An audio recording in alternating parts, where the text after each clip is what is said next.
Oh, hello my friends. Welcome back to the channel. Hope you are enjoying the videos. If so, please like the videos and subscribe the channel. By the way, guys, we finally reached 1,000 subscribers, so thank you for all your support and being with me in this incredible journey.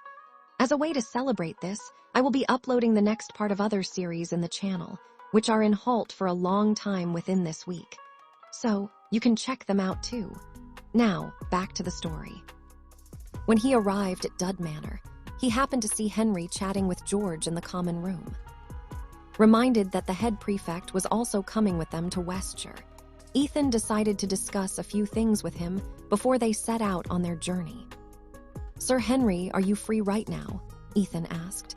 "There is something I want to ask you in private." "He's not free," George replied. "The two of us are going to Terra Manor to have afternoon tea with beautiful ladies." "That is still 2 hours away, George," Henry commented before standing up. "I'll go with you, Ethan."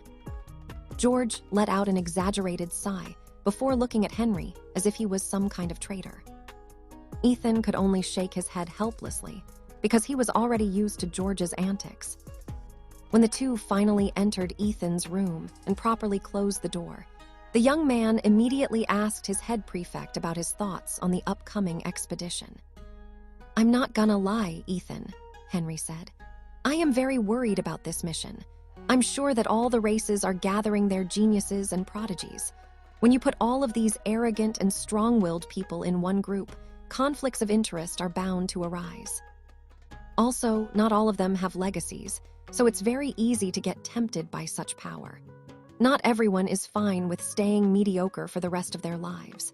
Because of this, I am very certain that once the gatekeeper is defeated, a few of them will rush to enter the vault that contains the legacy tome in order to take a gamble and acquire its powers.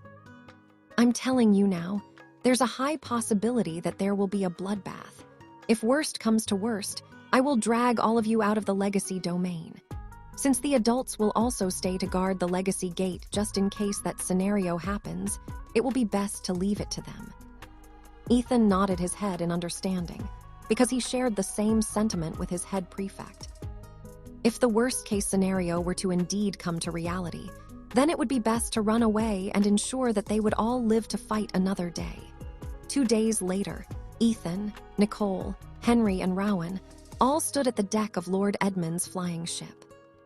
Their destination was Westshire, and they had left the academy an hour ago. It would take them 4 days to reach their destination. Westshire was the land of the elves and fae, and the only ones who could use their teleportation gates were their people. This move was done to prevent anyone from using their own means of transportation to invade their groves. Also, every teleportation gate they had was at least a mile away from the nearest city. Although impractical, this was how elves lived their lives, being one with nature as much as possible.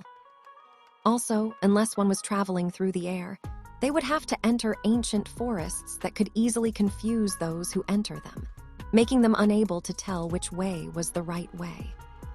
Some forests had magical properties, which messed up guiding tools and artifacts like compasses. Along the way, they saw other flying ships coming from the other academies of Easthere. Some of these flying ships belonged to the academies that had a bad relationship with Brynhildr Academy. But since their students were riding on the Grand Archmage's personal ship, none dared to come and harass them.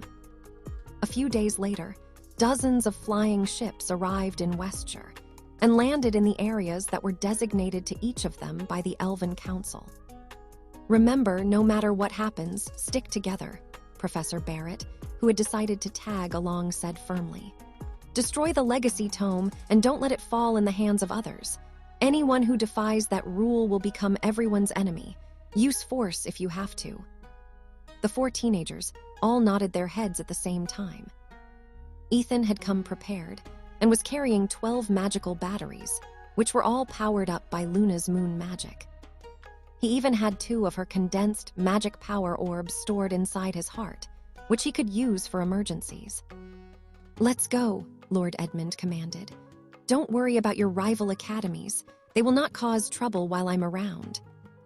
The Archmage had a smug look on his face, which made Professor Barrett smile faintly. As long as the second most important personage of Easter was with them, none would dare to touch them at this point in time. However, things would change when they entered the Epic Legacy domain. It was highly possible that a battle would occur as soon as they arrived, so Professor Barrett chose the students who would not shy away from killing anyone who dared to attempt to murder them.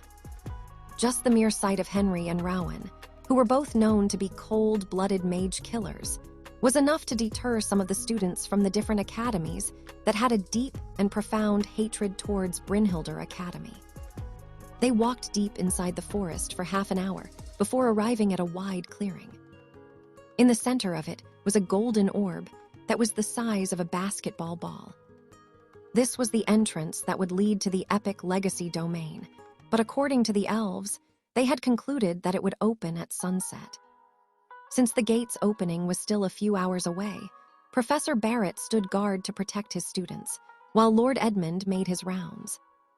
Ethan was pleasantly surprised because he saw several familiar faces in the crowd of people. Cedric, who was Lillian's brother, glanced in his direction and gave him a brief nod. Ethan returned the gesture, then glanced at the others who were familiar with him. The twin brothers from the Meredith clan, Ace and Archer, were there and even winked at Ethan, making him smile. He also saw the pretty dwarf Bridged Odfrid, standing beside the beautiful high elf Sepharina Essel Argus. These two ladies were also members of the Protector clans, who had come to support their master on this expedition. Since all four of them were undercover agents, they didn't approach Ethan and only looked at him from a distance. But their presence alone was comforting enough. Lilith was hiding in Ethan's shadow, serving as his fifth protector. Emma wanted to go, but she didn't have a good excuse to tell the headmaster of the academy to allow her to join the expedition. Because of this, she had a long talk with Lilith, making sure that the catkin would do her role properly. "We meet again," Vladimir Astas said as he stared at Ethan from a few meters away. "If I were you, I'd be careful inside the Legacy domain. Accidents can happen, you know." "Wow, this guy sure knows how to spout words from a third-rate villain," Sebastian commented. "Don't worry," Ethan's other half commented. "If there is an opportunity, we can create an accident to ensure that he will not leave the Legacy domain alive. The less competition Nicole has, the closer she will be to becoming the winner of the Air Wars." "Nice. Let's feed them to Daneslave. Our ancient Wendigo needs to grow, you know." "Good idea. Let's do that." Ethan was almost tempted to agree with the two villains inside his head, who were raring to have Vladimir and Constantine become the ancient Wendigo's snacks. Nicole looked at her cousin with a calm expression on her face. However, deep inside, she was also thinking of ways on how to make Vladimir, accidentally, disappear inside the Legacy domain. Constantine, who was watching them from a distance, was thinking of the same thing. If he could eliminate his two competitors, then the seat of the Patriarch would be as good as his. But before Ethan and Nicole could reply, Rowan smirked and did a bit of stretching. "Look, Henry, I see many soon-to-be-dead people," Rowan said, not bothering to lower his voice. "I do hope they entertain us a bit." "Indeed," Henry commented. "I haven't killed people lately. Looks like today is a good day to do that." Vladimir frowned after hearing Henry's subtle threat. As someone who was assisting the Magistratus, he knew that the current head of their organization was also eyeing Henry as a candidate after he graduated. The Mage Slayer was the bane of all wizards and witches, and anyone whom he had set his sights on would have a hard time keeping their lives if Henry really wished to go for the kill. Knowing that he couldn't antagonize Henry, Vladimir snorted and walked towards his team. "Don't worry, as long as I'm here, I won't let our group get bullied," Henry declared. "Thanks, Head Prefect." Ethan gave Henry a thumbs up, which the latter returned with a smile. But just as Ethan was about to say something to Nicole, he suddenly felt a fluctuation within the golden orb at the center of the clearing, which caught his attention. "There are many bad people outside. Make sure to hide. Don't let them see you. Hide while you still can. we will fend these invaders off. If they catch you, they will kill you, so no matter what happens, don't show yourself. Just close your eyes, Arya. Don't worry, we will protect you. Everyone, please, don't die, okay? We won't. Sebastian and Ethan's other half, who were sharing his senses, also heard the voices, making the two of them exchange glances with each other. Ethan, make sure to investigate the domain first before you do anything, Sebastian commented. I feel that this legacy domain isn't that simple. Understood, Ethan replied. Although there was clear hostility in the voices that he heard, he also heard fear and anxiety, particularly coming from the one who was called Arya, whose presence was very faint, like a small candle in the wind. Professor, I want to report something, Ethan said with a solemn expression on his face. Yes, Professor Barrett asked. Ethan mentioned the things he heard from the Legacy Gate, which made Professor Barrett frown. Nicole, Henry, and Rowan, who was listening to their conversation, showed surprised looks on their faces because, unlike Ethan, they didn't hear anything coming from the golden orb at the center of the clearing. Are you sure that you really heard this? Professor Barrett inquired. It's not just something imaginary, right? Ethan shook his head. No, Professor. I know that this might sound hard to believe, but I am certain that what I heard is real. Since Sebastian and his other half had confirmed that they heard the voices too, it gave credibility to the voices that he heard. Professor Barrett pondered for a bit before nodding his head. I'll bring Edmund here, Professor Barrett said after careful consideration. We don't know what is waiting for all of you beyond the gate, so if this information is correct, then he must be informed of it at once. Ethan and the others nodded their heads in understanding. A few minutes later, the Grand Archmage, who had just been talking with his old acquaintances, arrived with a solemn expression on his face. He wasn't alone. Representatives of the elves, beastkins, fairies, and the dwarves were also with him. Ethan, I will cast a spell on you, Lord Edmund said. Think back to when you heard the voices. I will copy those memories so everyone can hear it. The young man nodded his head in understanding and obeyed Lord Edmund's instructions. When the tip of the Grand Archmage's wand touched his forehead, he felt a very cool sensation spread across his body. A moment later, Lord Edmund pulled back his wand, and a small silver orb clung to it. The old man then held the silver orb in his hand and gave it a gentle squeeze, allowing the memory to manifest itself. There are many bad people outside. Make sure to hide. Don't let them see you. Hide while you still can. We will fend these invaders off. If they catch you, they will kill you, so no matter what happens, don't show yourself. Just close your eyes, Arya. Don't worry, we will protect you. Everyone, please, don't die, okay? We won't. The elf and the fairy both gasped because from the voices alone, they could tell that those who were speaking were fae. How are you able to hear them? The dwarven representative was not impressed. Maybe this is just something that your mind has subconsciously produced, the beastkin commented. Human minds are always active. This might be the byproduct of boredom. Although the elf and fairy representatives were also doubting the authenticity of Ethan's memories, they were still thinking about the possibility of it being real. Depending on the circumstances, and if these fae are only protecting themselves, a direct confrontation must be avoided, the elf commented. It is not unusual for other creatures to live inside legacy domains. There are even some legacy domains where humans have lived there for centuries. That's right, the fairy, who didn't want her own race to be killed, voiced out her opinion. It is important for both sides to communicate first. Maybe this can be settled without bloodshed. Lord Edmund was a human, and his stance was neutral. Only the dwarf and the beastkin were thinking that this was just nonsense, and a product of Ethan's hyperactive mind. Still, the goal will remain unchanged. A voice, filled with power and confidence, sounded from behind the group, making them all turn around to see who was talking.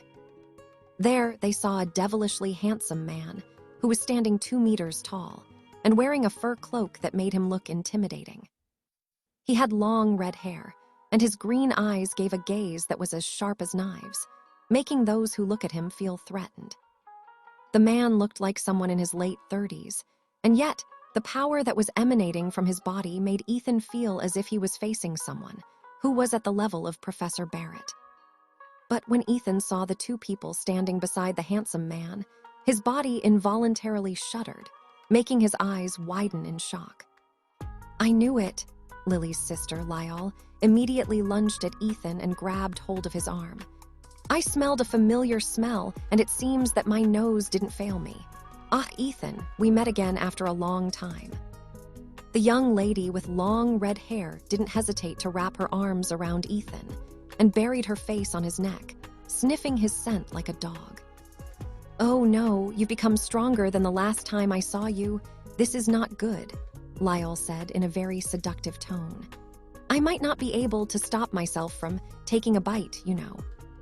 Just as he was about to lick the young man, someone grabbed the collar of her robe and pulled her away from Ethan, making her cry out in surprise. "Behave yourself, Lyall." Kanal glared at her sister, who was struggling to free herself from his grip.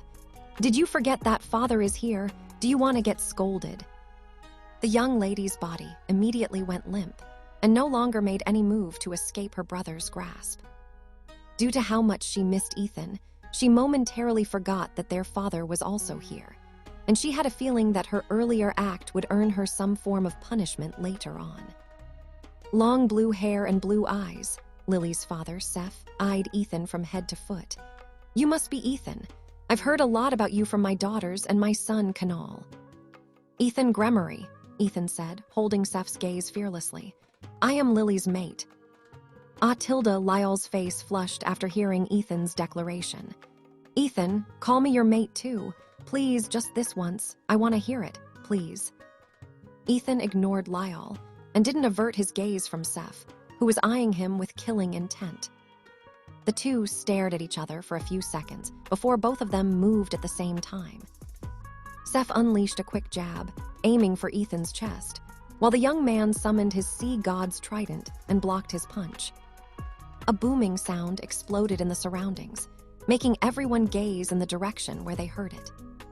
Ethan skidded a few meters away from where he stood, holding his trident in a defensive stance. He would have attacked too, but he had not enough time to do a proper spear thrust, so he did what he could and blocked Seth's casual jab with the handle of his trident. Seth scoffed, but if one were to look closely at his face, the corner of his lips were slightly raised. Clearly, Ethan managed to give him a good first impression. Lyall, who managed to break free from her brother's grasp, instantly appeared behind Ethan before the latter could even blink, and hugged him from behind. "Ah, you're perfect," Lyall muttered lovingly. "I love you, marry me, make me your mate too." Kanal sighed deeply before covering his face with his palm. "Second-hand embarrassment is real," Kanal muttered before walking toward Ethan to pry his naughty sister away from him. What Ethan didn't know was that the representatives of the other races were all looking at him in surprise, with the exception of Professor Barrett and Lord Edmund. Both of them were close to Ethan, so they could have stopped Seth's attack if they wanted. But when they saw Ethan's reaction time, they decided to not intervene and let one of the powerhouses of the Beastkin race give the young man a small greeting. Since Ethan was able to block Seth's surprise attack, this feat alone made all the Beastkins in the clearing recognize his strength. If the young man only knew that this small greeting between the two of them would create waves that he never imagined, he might have allowed Seth's punch to hit him, saving him from all the unnecessary troubles that would come to bite him at a later time. Lyall's eyes glinted as she looked at Ethan's exposed neck, which she wanted to bite so badly. But since her father was there, she decided to just hug Ethan for the time being and bite him after the two of them had entered the Epic Legacy domain. OSH*T, the crazy girl's eyes have turned into hearts. Sebastian shuddered. "I'm not accepting any crazy girl in the family tree." Ethan's other half declared, "I don't want crazy genes in the family." Ethan, who was being hugged by Lyall, was very tempted to smack the crazy girl's head with the trident in his hands. But since her father was there, he didn't take the risk and endured Lyall's crazy giggles and sniffing, which almost drove Lilith, who was hiding in her master's shadow, insane. Lyall was looking at Ethan with a heated gaze and would even send him flying kisses from time to time. Ethan, who was seated on a chair Lord Edmund had conjured with magic, pretended that he didn't see Lyall's crazed look and meditated to prepare himself for the upcoming mission. After careful consideration, Lord Edmund, Seth, the elf, and the fairy representatives all agreed to not wantonly kill the denizens of the epic Legacy Gate and instead try to communicate first. Since the dwarf representative was outnumbered, he had no choice but to agree to their proposal. However, he insisted that, no matter what happened, the Legacy Tome had to be destroyed at all costs. The other representatives nodded, because this was the purpose of their gathering to begin with. Soon, their decision was shared with everyone who was going to enter the Legacy domain. However, although their representatives had spoken, some only pretended to agree on the surface while sneering inside their hearts. Once they were inside the Legacy domain, such an agreement didn't have much value, especially since they would be randomly teleported inside of it. There was a possibility that the domain inside it would be the size of a Shire territory, or worse, as big as the entire Shire continent. Of course, there was also a possibility that the domain would be small, only roughly the size of a magical academy. Just like all Legacy gates, aside from the legacy inside it, there were also other important resources and minerals that could be harvested by those who joined the expedition. This was similar to what happened in the Legacy Gate of Nightfall Academy.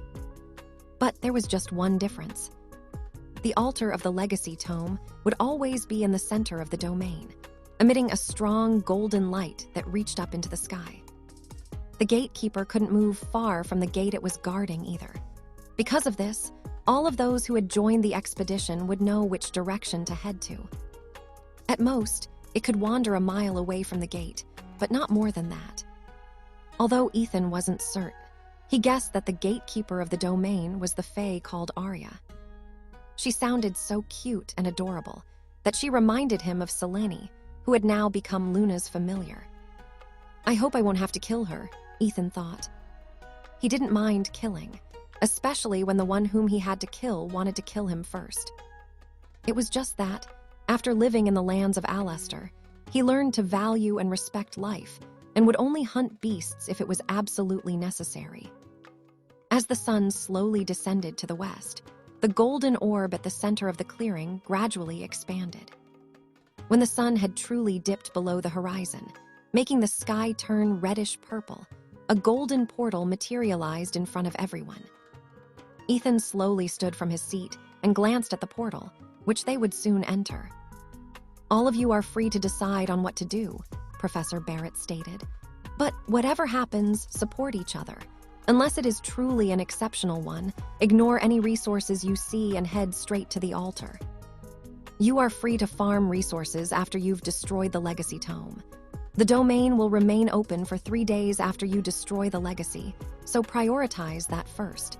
Also, if communication is possible with the gatekeeper, ask them to open the gate. They don't have to be killed if they're willing to cooperate. The students of Brynhildr Academy all nodded their heads in unison.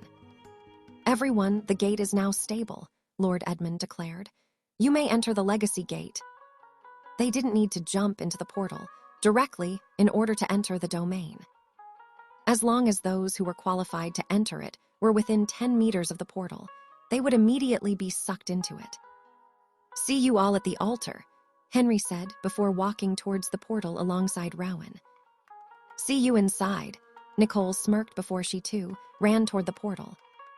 Ethan unhurriedly walked toward the portal, but this was a mistake. Before he could even react, a pair of slender hands wrapped itself around his arm, making the corner of his lips twitch. Let's go together, Ethan, Lyall said seductively. Let's spend our quality time with just the two of us inside the domain. Ethan, whose arm had been grabbed, increased the pace of his walk, practically dragging Lyall toward the portal. The young lady giggled, finding his act quite amusing, and even whispered in Ethan's ears that no matter where he went inside the domain, she would be able to find him.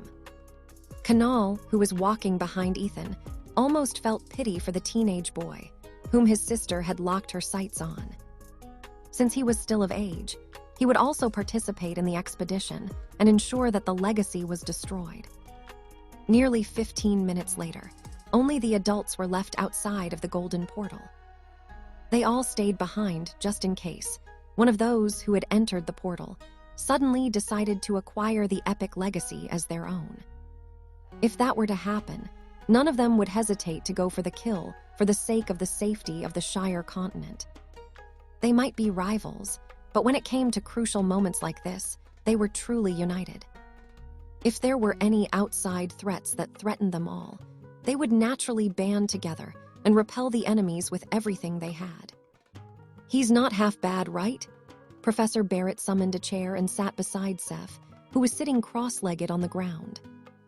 Are you the one who trained him? Seth asked back. Yes, Professor Barrett replied. He just started his training, but I'm sure that he'll be strong enough to survive a battle against you after he graduates from the academy. Only survive, Seth sneered. Surviving is not enough, Barrett. He must overcome me in order to gain my recognition. Professor Barrett chuckled after hearing the strongest beastkin in Southshire.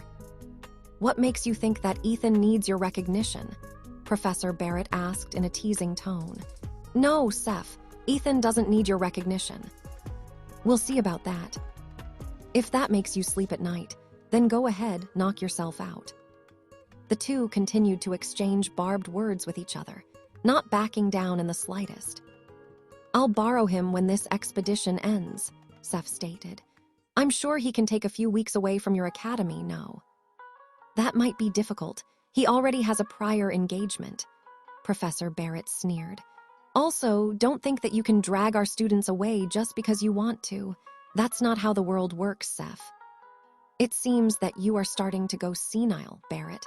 Maybe it's about time to remind you why you had to live in the countryside. It has been a while since I kicked a mongrel. I guess I will be having fun later tonight.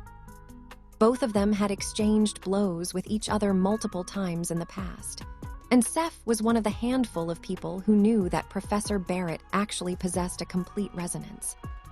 But even with the ex-magistratus strength, their duels always ended in a draw, with neither of them able to gain an advantage over the other.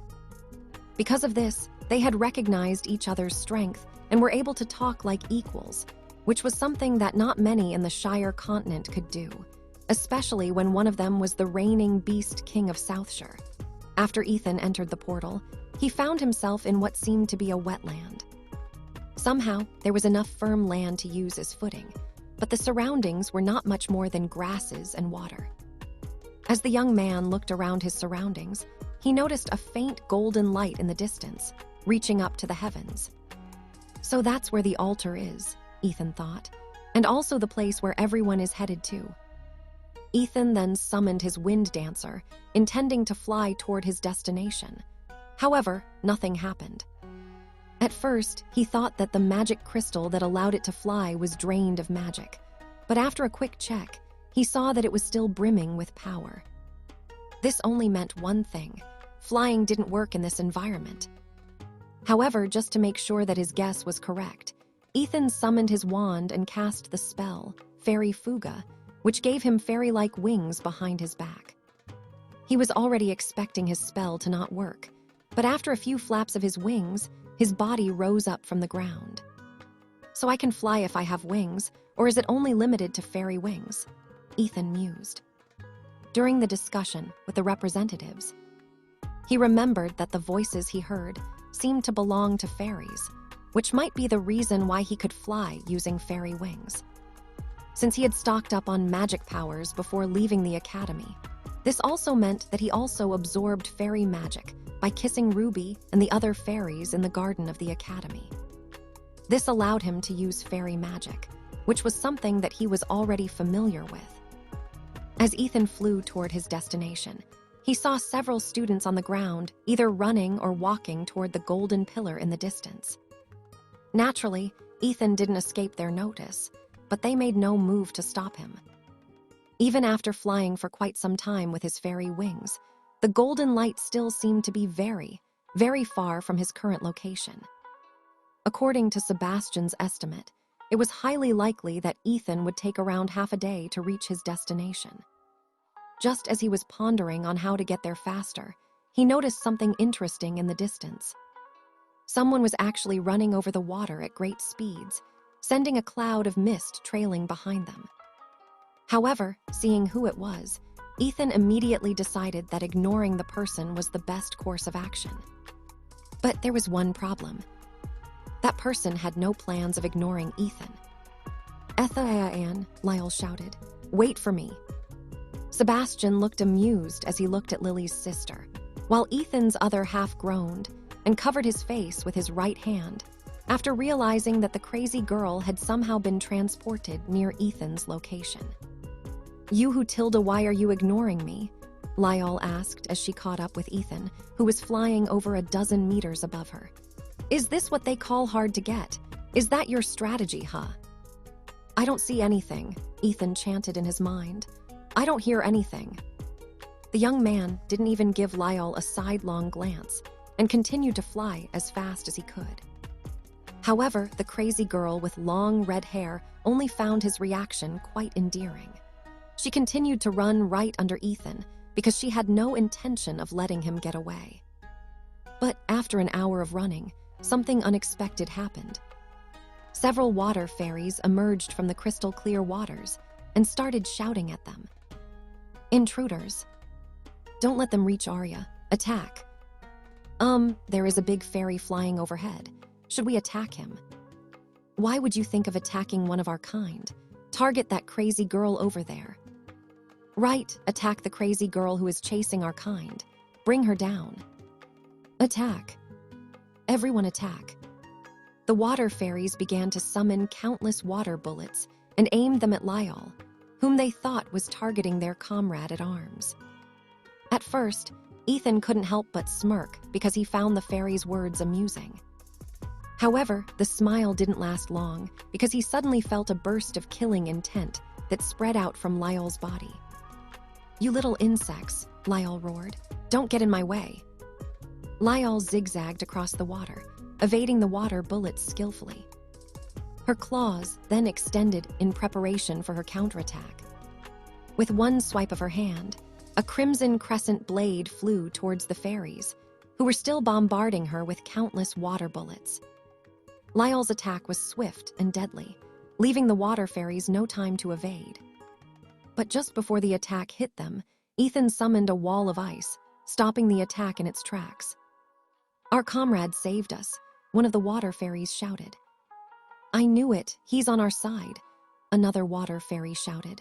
"Attack that crazy girl, don't let crazies attack our brethren."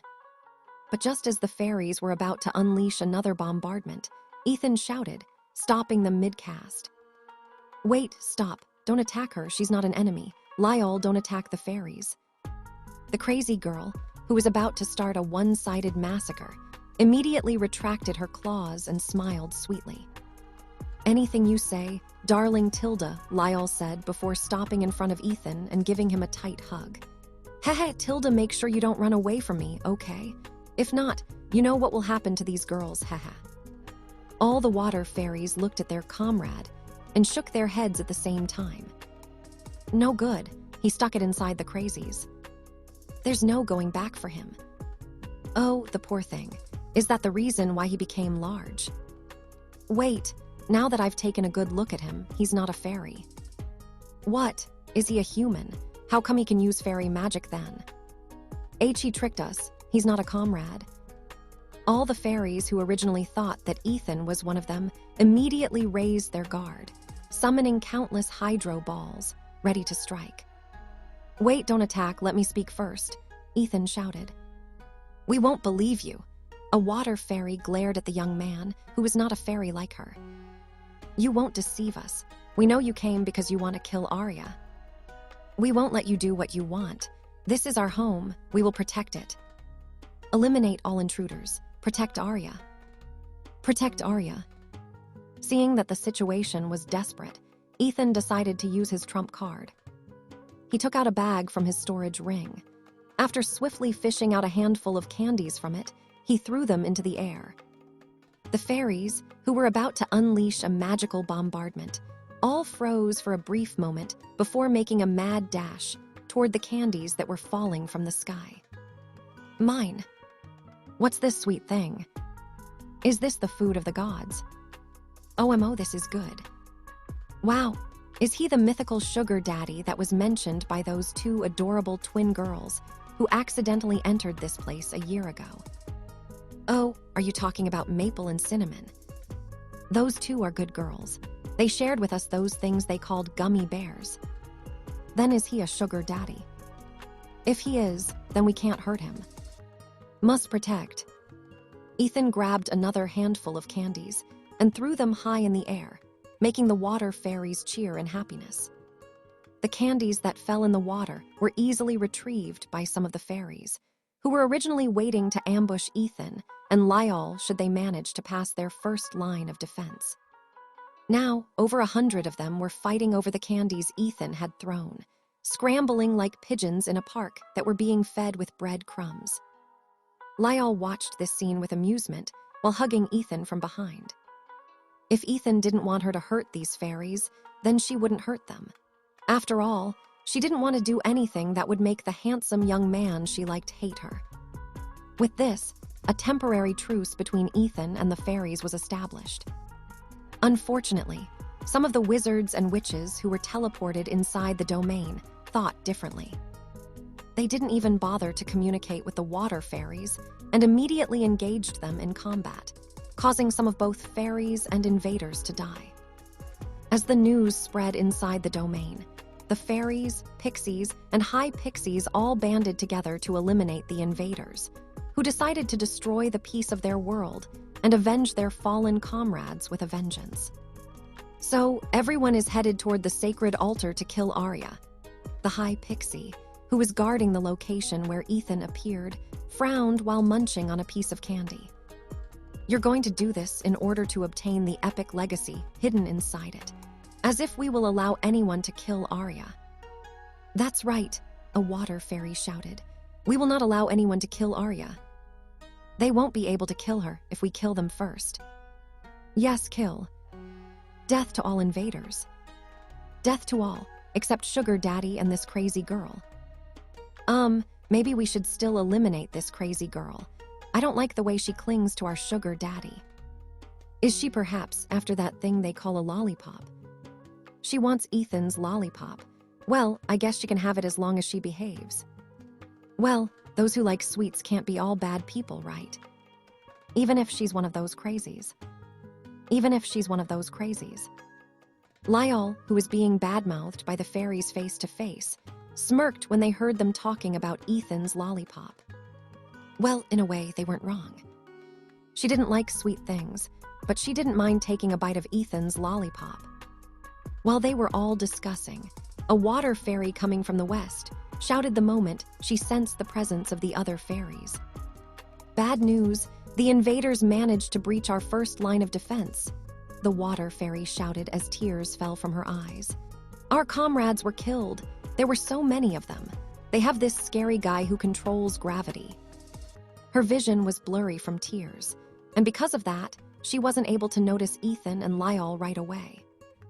Only after she wiped her tears did she see that there were two invaders chatting with her people, making her think that they had used some kind of charm spell on them. I won't forgive you. The water fairy shouted and summoned a spear of water, hurling it in Ethan's direction. Wait, stop! The high pixie, who was talking to Ethan, immediately cast a spell to block the water fairy's spell, negating its effects. Don't worry, I will save all of you. The water fairy, who was feeling vengeful for the deaths of her sisters, decided to charge at Ethan with a fearless look in her eyes. Even if she were to die, she would take Ethan down with her no matter what. The fairies, who were talking to Ethan a moment ago, hurriedly restrained the aggrieved fairy, who was doing her best to free herself from their grip. Calm down, sister. These invaders are different. They didn't come here to fight. They're on our side, I think. No, the water fairy, who was being restrained by several fairies, was still trying her best to break free. They are savages, they're brutes, they're murderers. A moment later, the fairy broke down in tears, crying loudly from heartbreak. She was there when her sisters died. If not for the fact that the High Pixie, their leader, ordered her to run to inform the other groups that the invaders were stronger than they expected, she would have died with them in battle. Where is this battle happening? Ethan, who felt something tug at his heart after seeing the fairy cry, asked with a determined look on his face. The fairy didn't bother to reply and simply cried louder, no longer caring about what happened to her. I think she's part of Nika's team, the High Pixie, who goes by the name Magpie, answered. Someone take him to where Nika is. I'll go. No, I'll go. Me. Okay, the three of you assist Ethan, Magpie ordered. I can't leave this spot because we need to prevent invaders from reaching the sacred altar. We will not allow these brutes to get their hands on the legacy of our queen. Follow us, one of the fairies shouted. Hurry. Ethan nodded and flew alongside the three fairies, who were flying westward. Lyle smirked before running after them, leaving a trail of mist that blasted Magpie and her team away due to how powerful it was. A few minutes later, Ethan arrived at their destination and saw countless spells flying in every direction. The fairies, who were being commanded by the High Pixie, whom Ethan believed to be Nika, unleashed several water spears at her foes. Originally, her team numbered around 100. But now, only less than 30 remained. All the wizards and witches who entered the Epic Legacy Gate were prodigies and geniuses, which meant that they were competent spellcasters. A group of them was enough to handle the might of 100 fairies, who had suffered greatly from their vast array of magical spells. Ethan, who immediately spotted Nicole's cousin, Constantine, among the group of wizards, couldn't help but feel angry in his heart. The teenage boy was using powerful gravity magic in order to lock the fairies in place, allowing the other wizards and witches to land the finishing blows.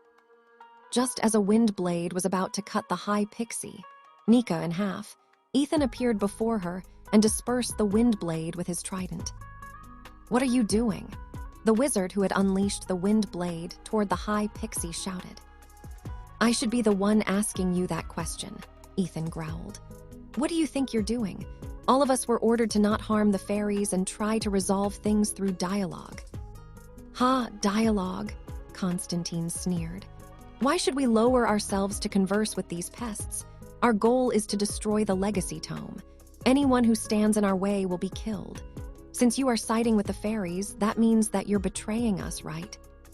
Is that how it is, Mr. Honorary Knight?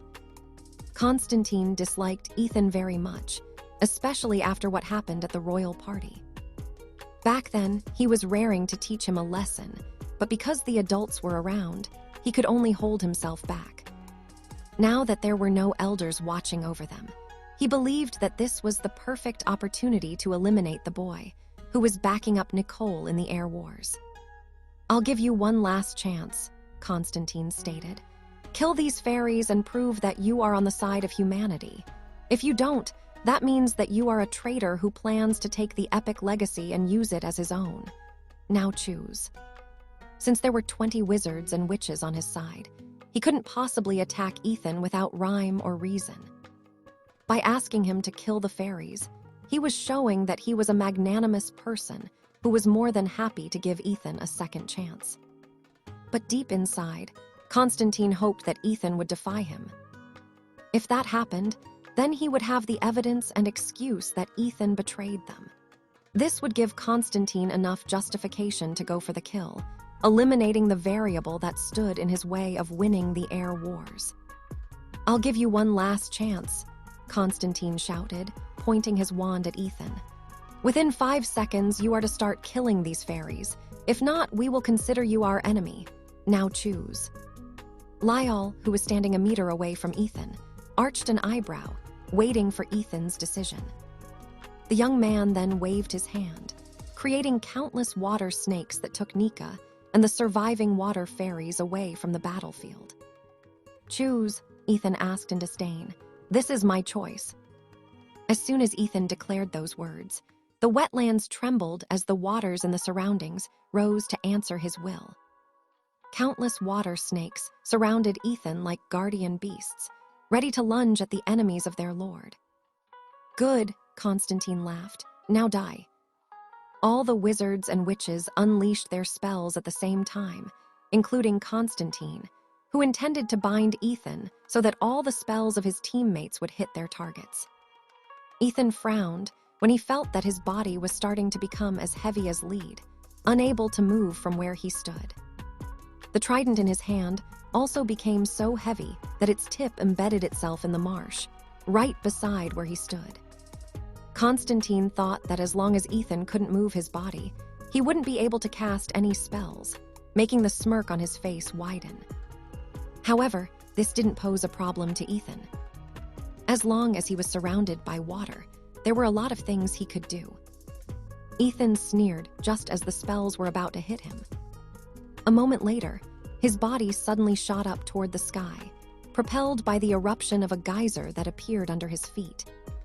The young man, who suddenly broke out of Constantine's hold, raised his trident toward the sky. "What has 2 legs, no brains, and is about to get a good slapping?" Ethan asked in disdain.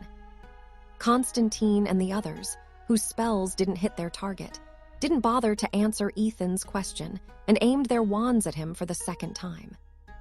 "The answer is you bastards," Ethan roared. Suddenly, the ground under Constantine's feet burst upward, sending him and the other wizards and witches, who attacked the fairies, into the air. Ethan pulled back his trident and held it with his 2 hands as if he were holding a baseball club. Behind him, countless giant water hands materialized, awaiting his command. 4. Ethan swung his trident, and the giant water hands moved to slap Constantine and his teammates to Kingdom Come. Lyall, who saw this, clapped giddily, because seeing an angry Ethan tickled the sadistic tendencies in her heart. The giant water hands slapped the wizards and witches, sending them all flying in different directions. Ethan ignored the others and flew in the direction where Constantine had been sent flying by his attack. He had a feeling that it was Nicole's cousin who instigated the others to attack the fairies, so he decided to personally deal with him first. Ethan conjured another giant hand and slapped the teenage boy downward, making the latter crash toward the swamp. But Constantine managed to react in time by using his gravity magic, making himself skid on the water's surface, dispersing the force of Ethan's attack. However, his body still hurt because the density of the giant water hand was the real deal. If not for the fact that he was wearing a protective robe and a mithril armor underneath it, he might have already broken a bone or 2 after receiving Ethan's consecutive water slaps. Leaving him no time to recover, Ethan didn't relent and made water spikes, planning to unleash them and seriously injure the slippery bastard who had tried to kill him. However, Constantine was no ordinary wizard. He also obtained the legacy of Gravity Domain, which propelled him to his current status as one of the top candidates to become the next heir of the Astaf family. Using the power of gravity, he made himself as light as a feather, defying the laws of gravity and making himself float in the air, preventing the water spikes from reaching him. "Enough," Constantine shouted as he pointed his wand at Ethan. "Gravitas Gladii." Dozens of black swords materialized in the surroundings and shot toward Ethan. He originally planned to repel them with his sea god's trident, but Sebastian and his other half both warned him at the same time. "Don't let them hit you," Sebastian shouted. "Don't make contact with them," Ethan's other half ordered. "Evade." Ethan, who trusted the 2 of them especially when it mattered, changed his plans and took evasive action. However, he used the giant water hands to engage the black swords in order to prevent them from targeting him. The moment the black swords hit the water hands, they immediately fell to the ground as if they had suddenly become 100 times heavier. Seeing what happened to the water hands, Ethan immediately figured that if he had blocked or deflected those black swords, their gravity properties would have stuck to him, making him fall toward the ground as well. There were dozens of other swords that were flying in his direction, but Ethan wasn't too worried about them. Instead, he summoned Pair and commanded it to attack. Ibar. As soon as the order was given, the spear shrouded itself in blue flames and flew toward Constantine, smoothly evading the black swords that the teenage boy unleashed to intercept it. Since his concentration had been compromised, the black swords flying toward Ethan zoomed harmlessly past him, no longer controlled by Constantine's will. Pair, which had managed to close the gap, missed his target at the last second because Constantine suddenly made his body heavy, making him fall toward the ground. Just before he landed, he waved his wand upward, sending water and mud flying in Ethan's direction. At first, he made them lighter, making them rise up. The next second, he sent them flying toward Ethan's direction, increasing their speed and hardening them like bullets. Ethan, who was prepared for any kind of counterattack, summoned a pillar of water in front of him, absorbing the projectiles that could have easily killed an ordinary person. "This kid is really used to killing," Sebastian commented. "He doesn't hesitate using attacks that could end the lives of others." Ethan's other half nodded, wholeheartedly agreeing with Sebastian. There were people who killed for sport and for fun, but there were also others like Ethan, who only killed if it truly couldn't be helped. Constantine was the former type, not minding to kill anyone who stood in their way. They didn't feel guilt or remorse because, for them, what they were doing was for their own benefit. As long as it would elevate their standing or make them feel good, they would go for the kill, even enjoying the process of ending the lives of others.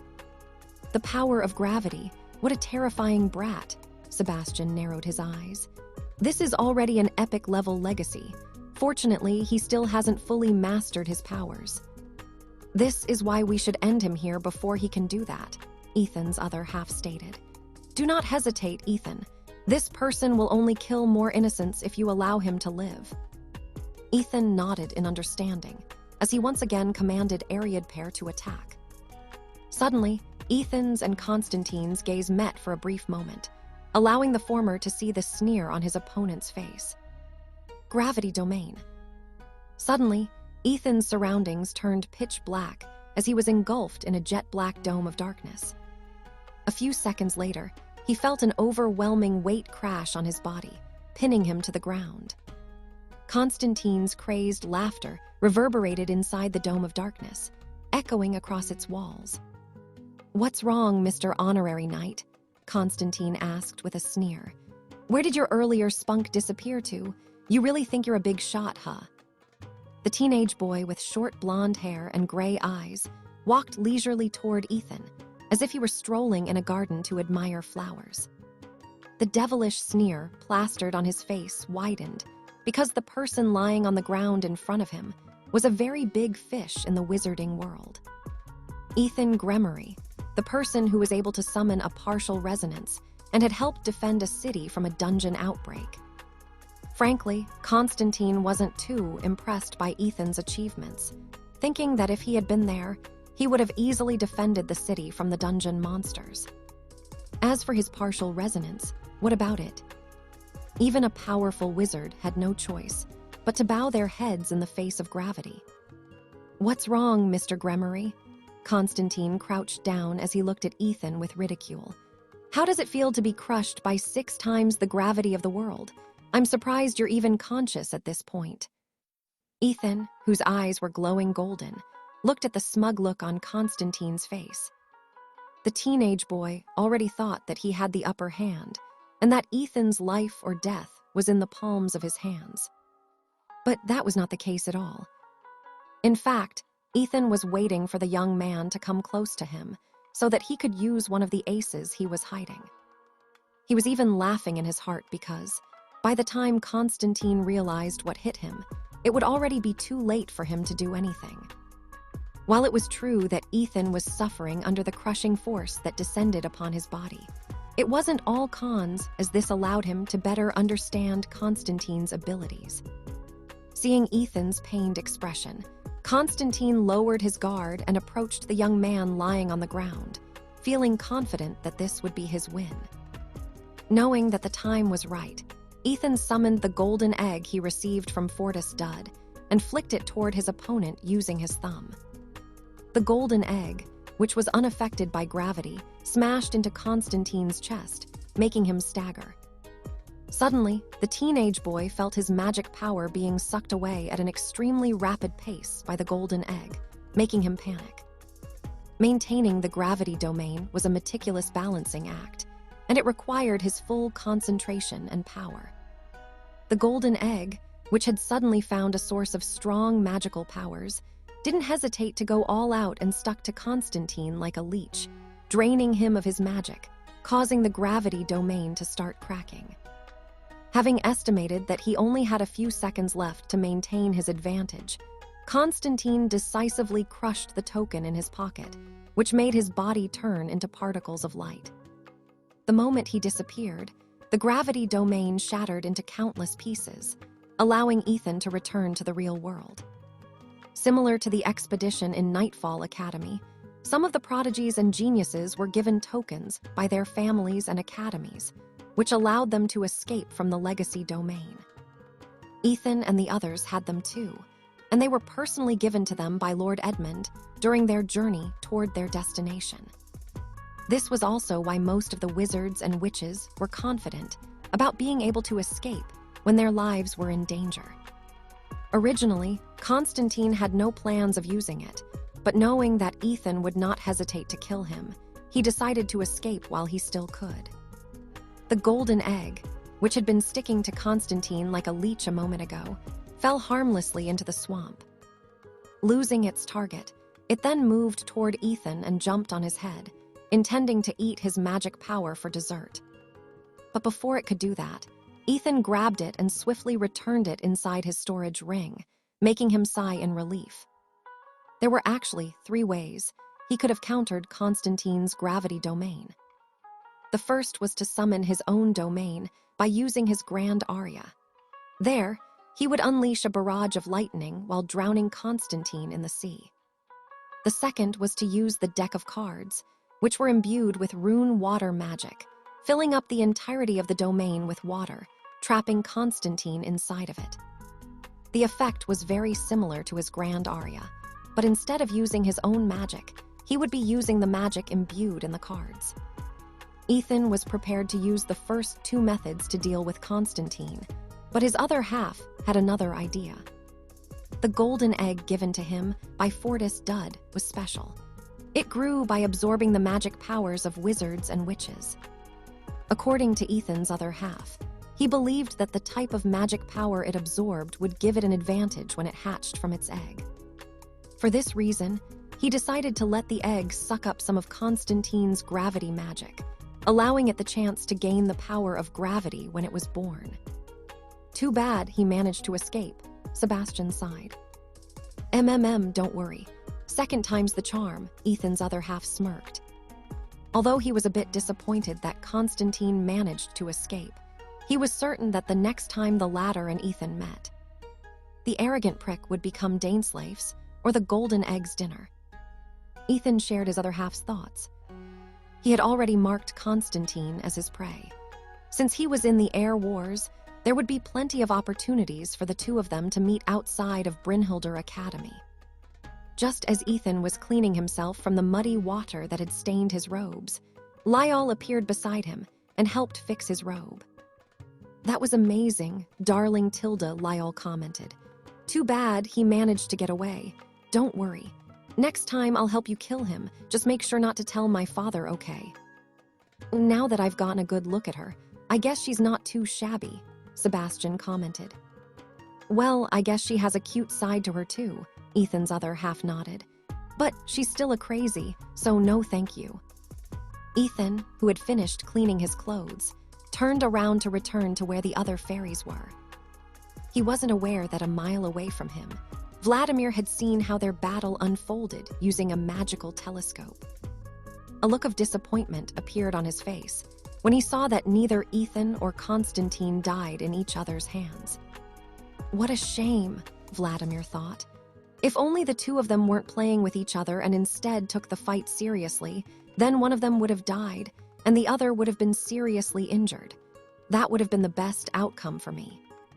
Vladimir was waiting for the perfect opportunity to strike, eliminating two of the most troublesome opponents who were preventing him from becoming the new patriarch of the Astaf family.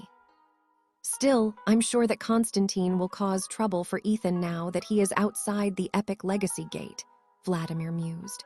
Well, I guess I'll watch and see how things turn out at the altar. With a wave of his wand, Vladimir turned himself invisible. He intended to sneak inside the sacred altar and see what kind of legacy was hiding in it.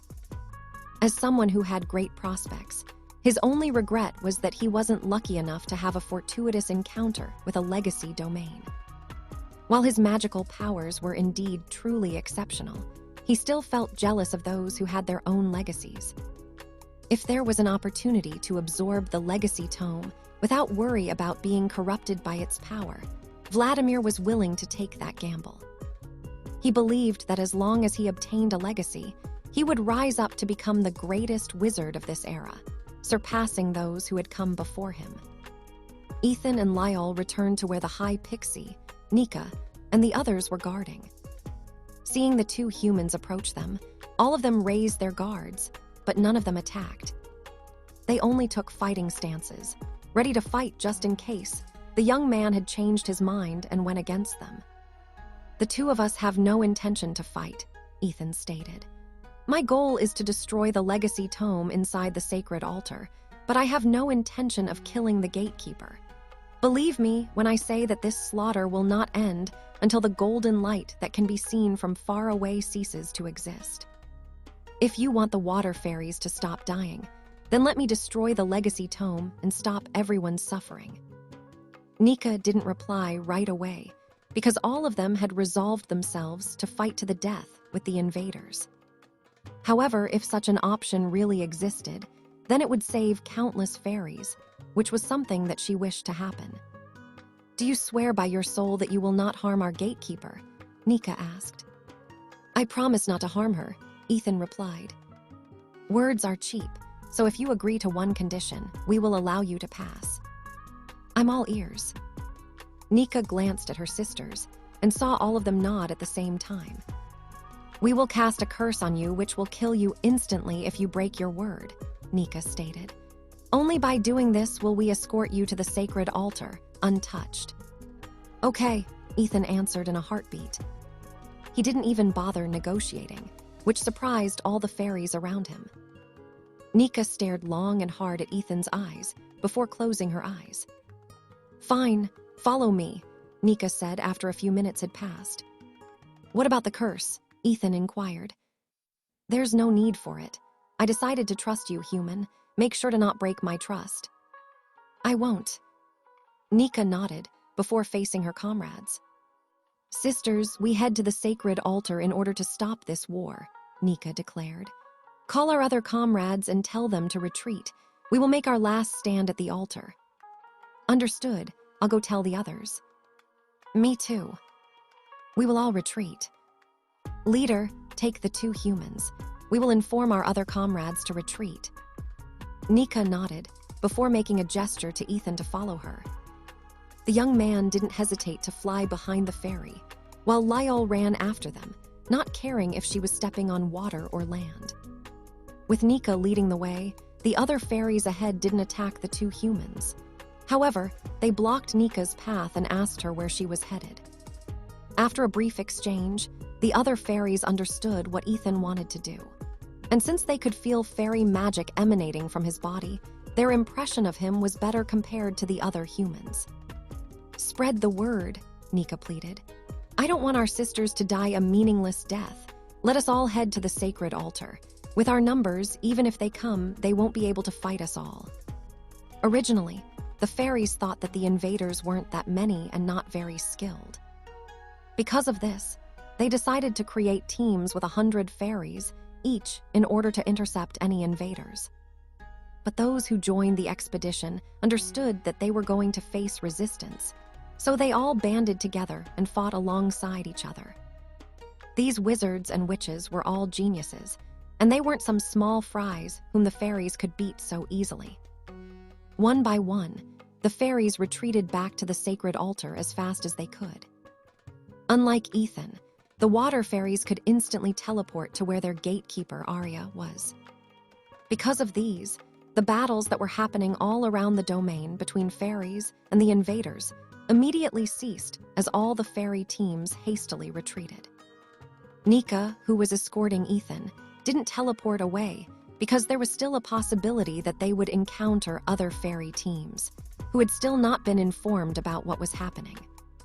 Suddenly, Ethan saw a cloud mist in the distance, which reminded him of the first time he saw Lyall. Using his X-vision to zoom in the direction where the mist was, he saw Kanal running over the water at great speeds. Perhaps sensing each other, Kanal and Lyall glanced in each other's direction at the same time. "Follow us, brother," Lyall shouted, which made the cloud mist's path change into their direction. "He's a friend," Ethan said to Nika, who was eyeing the approaching beastkin with a frown. When Kanal finally arrived at their location, he gave the high pixie a brief glance before asking her sister about the current situation. "Great thinking, Ethan," Kanal praised the young man. "This way, casualties on both sides can be avoided, but since the fairies have disappeared, the others will have no obstruction when they head to the sacred altar." "It doesn't matter," Ethan replied. "Navigating through the wetlands is hard, especially if you can't fly. Only those who have the ability to run over water like you and Lyall have an advantage." Kanal nodded. "I saw several elves and wood fairies along the way, and they chose to communicate with the water fairies instead of fighting them. Right now, I think only the humans, dwarves, and beastkins are fighting against the water fairies." "Then we have to hurry," Ethan stated. "The sooner we destroy the legacy tome, the faster things will settle down." Kanal agreed with Ethan's words, so he decided to tag along with them to head to the sacred altar. This time, they hastened their traveling speed to get to their destination as fast as they could.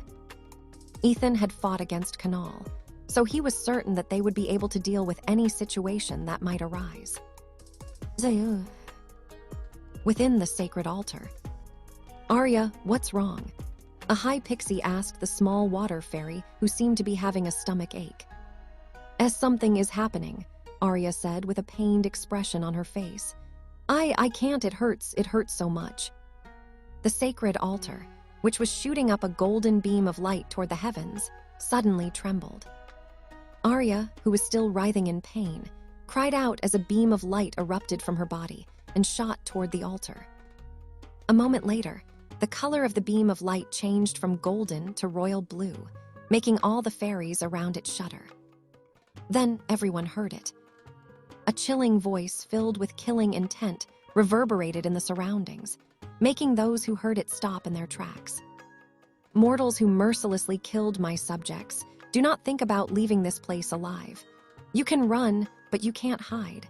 I will spill your blood on this very night." As soon as those words were spoken, the entire world suddenly changed from day to night. The moon hovering in the sky then suddenly disappeared, leaving only the stars twinkling in the sky.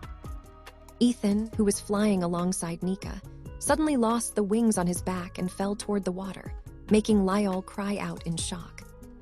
The young lady hurriedly caught the falling young man in her arms, but it was at that moment when she felt that something wasn't right. After a closer inspection, Lyall's body stiffened as she looked at the thing in her arms with eyes as wide as saucers. No one could blame her reaction, for it was truly unexpected. Instead of holding a handsome young man, whom she planned to give a kiss, what she found was a salmon, almost making her hiss. What? Lyall almost dropped the salmon in her hands. "Ethan, is that you?" "Calm down, Lyall." The salmon talked to Lyall through telepathy as it rose up from the robes. "It is indeed me." "Wait, what is happening?" Lyall asked in panic. "Are you a fish? Did I fall in love with a fish?" It's a bit complicated," Ethan replied. "Let me just try an experiment." The wizard robes that Lyall was holding flew toward the salmon and disappeared inside his body. I see, so Morgan's ring is inside my body, Ethan thought. Sebastian, can you hear me? Yes, I can, Sebastian answered. I can hear you as well, Ethan's other half commented. It seems that it's only your body's appearance that has changed, but overall, it's 100% still you. I'm guessing that you can also use your power over water in this form. The white salmon, which was 2 feet long, manipulated the water around him, forming countless water snakes, making him nod his head. A moment later, 3 tridents appeared around him, circling his body like satellites. It was none other than the sea god trident, Ariad pair, and Lightbringer. A.N. Just in case some of you forgot, Lightbringer is the holy trident he received from the Magdar kingdom in the lands of Alastair. I can feel that I can also summon Daneslave, Ethan mused. But since I don't need him right now, it's better if I don't show him to anyone. Ethan then summoned a deck of cards from his storage ring and made them float around him, orbiting around his body. He was trying to test if he could still use his trump cards even in his salmon form, and the result exceeded his expectations. For some reason, he felt like he could multitask and split his thoughts to perform several tasks at once. This allowed him to control the tridents individually, as well as every single card hovering around him. Such ability was a great surprise for him, for it could allow him to make minute changes in his attack patterns without losing his concentration.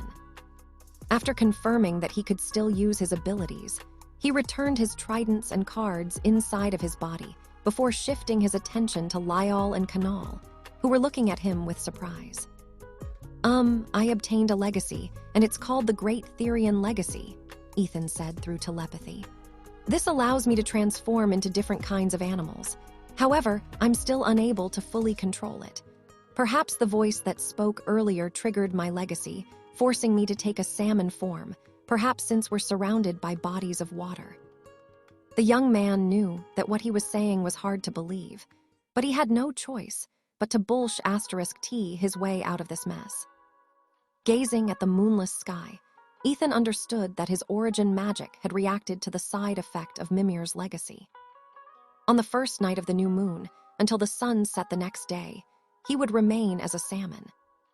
The only silver lining was that the legacy domain was a wetland, allowing him to hide in the water whenever he wanted. Also, Lyall and Kanal were with him, so he was relatively safe.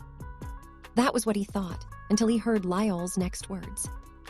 I see, if I eat him now, we will be together forever, Lyall said softly as she looked at Ethan. Yes, we will always be together if I eat him now. He will be a part of me. Before Ethan could even think of what to do, his body subconsciously reacted and swam away as fast as he could. It seemed that his sixth sense realized that Lyall wasn't joking, so his body moved accordingly to preserve his life. Lyall, who saw her mate run away, immediately broke out into a grin and decided to run after him. However, before she could do that, Kanal grabbed hold of her body, preventing her from eating the salmon, who was his sister's mate. Snap out of it, Lyall, Kanal growled. Don't make me use force to stop you. After hearing her brother's reminder, the crazy girl calmed down a bit, making the high pixie, Nika, sigh in relief. You two calm down first, Nika said.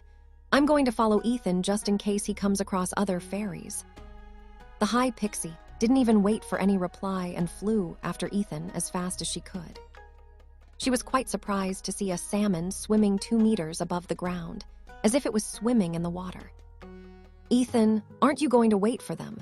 Nika asked, after she had caught up with the salmon she was chasing after. No, Ethan replied. They can catch up to us in no time, so we should just continue to head toward the sacred altar to save some time. When they entered the domain, the sun was still at its peak, but now it was night. Something like this was only possible inside the epic legacy domain, because the owner of the voice was the ruler of the world. Her will was the world's will, and if what she said was true, then everyone inside the legacy domain was in danger. But for some reason, Ethan didn't feel afraid, which surprised him. He even felt that he was about to meet a long-lost friend, whom he hadn't seen for hundreds or maybe even thousands of years. This was a truly indescribable feeling, and he had no idea why he was feeling this way. Even so, his goal remained the same: to stop whatever was causing this darkness. It's quite unfortunate that I'm unable to contact Nicole, Sir Henry, and Rowan, Ethan thought as he swam toward the blue pillar that shone brightly in the distance. I just hope that they chose to escape. I have a feeling that this will not end peacefully. Just as Ethan was thinking along these lines, he felt the presence of Lyall and Kanal catching up from behind them. The salmon didn't even bother to look back, feeling that the moment he saw Lyall's expression, he would regret it very much. "Don't let her catch you, Ethan," Sebastian commented. "You'll be lucky if she decides to grill you first. Only in that scenario will you have a chance to escape. If she decides to eat you raw, it will all be over." Ethan's other half snorted, because even though that crazy girl was thinking of eating the young man, she wouldn't be able to get her way. Even if he didn't make a move to slap Lyall silly, Illumina certainly would, with how overprotective she was of Ethan. As if to prove his point, Ethan's wand was now flying alongside the salmon, as if it was a bodyguard that was ready to strike at any moment. The tip of the wand was even pointing at Lyall, ready to teach the wolf girl a lesson if she really planned to take a bite of her master. While this was happening, a beautiful lady emerged from the sacred altar, making all the fairies, pixies, and high pixies kneel in her presence. Arya, the gatekeeper of the altar, shuddered when the lady's gaze landed on her body. "Come, gatekeeper," said the beautiful fairy, whose long blue hair fluttered as if it was swaying in water. "Fulfill your role and unlock my full power." The little fairy, Arya, subconsciously took a step back when the water fairy queen, Celestia, reached out her hand to grab her. "En nu," Arya shouted in fear just as Celestia's hand was about to reach her. A second later, her body glowed as she teleported away from the sacred altar, making the fairy queen narrow her gaze. "What a rebellious child," Celestia said before raising her hand. "Hear me, my subjects, accept my blessings and drive the invaders away." Countless beams of blue light emerged from Celestia's body and merged with the water fairies, pixies, and high pixies, making them all writhe in pain. Half a minute later, all of their eyes glowed red. "Bring Arya back to me and kill those who stand in your way," Celestia ordered. "Go." After hearing their queen's cue, countless fairies mobilized like a swarm of killer bees, whose glowing red eyes shone in the darkness. It was going to be a long night, and the fairies, who were once hunted, had now become the hunters, who would soak their domain with the blood of their enemies. Celestia smirked as she sat over the sacred altar as if it was her throne. Now that she had returned, she would make everyone remember the Fairy of Calamity, who once attempted to drown the entire Shire continent and bring it to the bottom of the sea. "And no, don't, forgive me, please, spare me," a witch cried out in horror when she found herself surrounded by hundreds of fairies, whom she and her group had been killing mercilessly a few hours ago. A broken token laid on the palm of her hands, and she was holding onto it so tightly that her hands were already bleeding. The moment she realized that there was no hope for escape, she broke the token that would allow her to teleport back to Westshire. But to her utter shock and horror, nothing happened even after the token broke in her hand. "Nuuo." The woman shrieked as countless water spears pierced through her body, dying while being held over the water. Ugh. The pain was simply too much for her to bear, but the fairies around her all giggled, bringing her to the edge of despair. "When our sisters pleaded, did you spare them?" One of the fairies, whose eyes were glowing crimson, asked coldly. "In your eyes, we were nothing but insects that you can crush, but now that our queen is here, it is time for all of you to atone for your sins. And that atonement is none other than a slow and painful death. Tilda," another fairy added before summoning a water sword, which stabbed on the young lady's thigh, making her scream in pain. It was not only her who was screaming. Her teammates, who made her feel as if they were unstoppable, were suffering the same fate. All the fairies were slowly, but surely killing them and relishing every second of it. After receiving their queen's blessing, their powers had increased exponentially, making them 4 times stronger than they were in the past. The wizards and witches realized this too late when their spells, which had killed countless fairies in the past, were easily dispelled. What followed next was a one-sided beating that forced them to bring out their tokens and break them to escape. But with Celestia's power encompassing the entire world, not a single thing would be able to enter or leave without her permission. Another round of cheers and giggles reverberated in the air as the fairies continued to torture their foes, making the pitiful wizards and witches regret their earlier act of antagonizing the water fairies, who were just defending their home from invaders. Somewhere in the legacy domain. "Just allow yourselves to be captured," a water fairy said after sealing several elves and wood fairies in a bubble of water, preventing them from escaping. "Heth Tilda, aren't you all lucky?" another fairy rhetorically commented. "If you had killed even one of our sisters, all of you would be suffering right now." "Do you hear it?" a water fairy who flew close to a wood fairy asked with a sneer on her beautiful face. "The cries and shouts of the sinners who will be offered to our queen. Worry not, for all of you will bear witness to her greatness as she breaks free from this prison." "Don't worry. If you're lucky enough, our queen will show you mercy and have all of you reborn to become our sisters. This is the greatest honor that all of you can receive from Her Majesty." The elves and the wood fairies had grim expressions on their faces after hearing the water fairy's crazed words. But right now, they didn't have a choice. They only had 2 options: accept the fairy queen's blessing, turning them into water fairies and keep their lives, or reject her mercy and die as sacrifices. Both options were bad, and the only thing they could do was hope that someone could come and save them from the nightmare that they found themselves in. Ethan's group, which was still dozens of miles away from the blue pillar, saw a flash of light that appeared in front of them. And from that light, there emerged a little fairy who was no bigger than Lyall's pinky finger. Arya, Nika, who immediately recognized the gatekeeper of the sacred altar, flew toward the little fairy with surprise. "What are you doing here? Shouldn't you be at the altar?" "Nika," Arya immediately clung to the high pixie and started to cry her eyes out. "Woo, I'm scared." "Calm down," Nika hugged the trembling fairy and patted her back. "Tell me what happened. Why are you so far from the sacred altar?" Woo. The little fairy was not in the right state of mind to answer Nika's question, which made the high pixie feel helpless. "Hey, what's wrong?" Ethan asked. "Why are you crying?" Arya raised her head to look in the direction where she heard the voice and came face to face with Ethan, who was in his salmon form. The little fairy's body suddenly stiffened before losing consciousness. Lyall, who was watching from the side, giggled. It was very obvious that Arya fainted out of fright upon seeing a fish, who could swallow her whole, appear beside her. "Let's retreat for now," Kanal proposed as he looked in front of them. "I sense something extremely dangerous in front. If the gatekeeper is here, then it could only mean one thing. Something has happened at the sacred altar, and whatever it is, it's definitely bad news for us." Kanal trusted his instinct very much.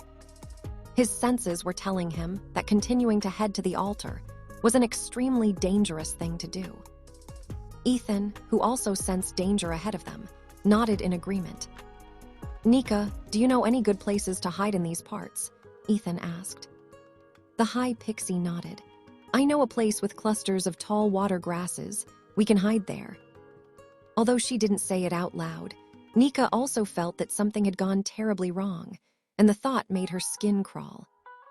All water fairies were somehow connected to each other, and the prickling sensation that she was feeling made her feel fearful.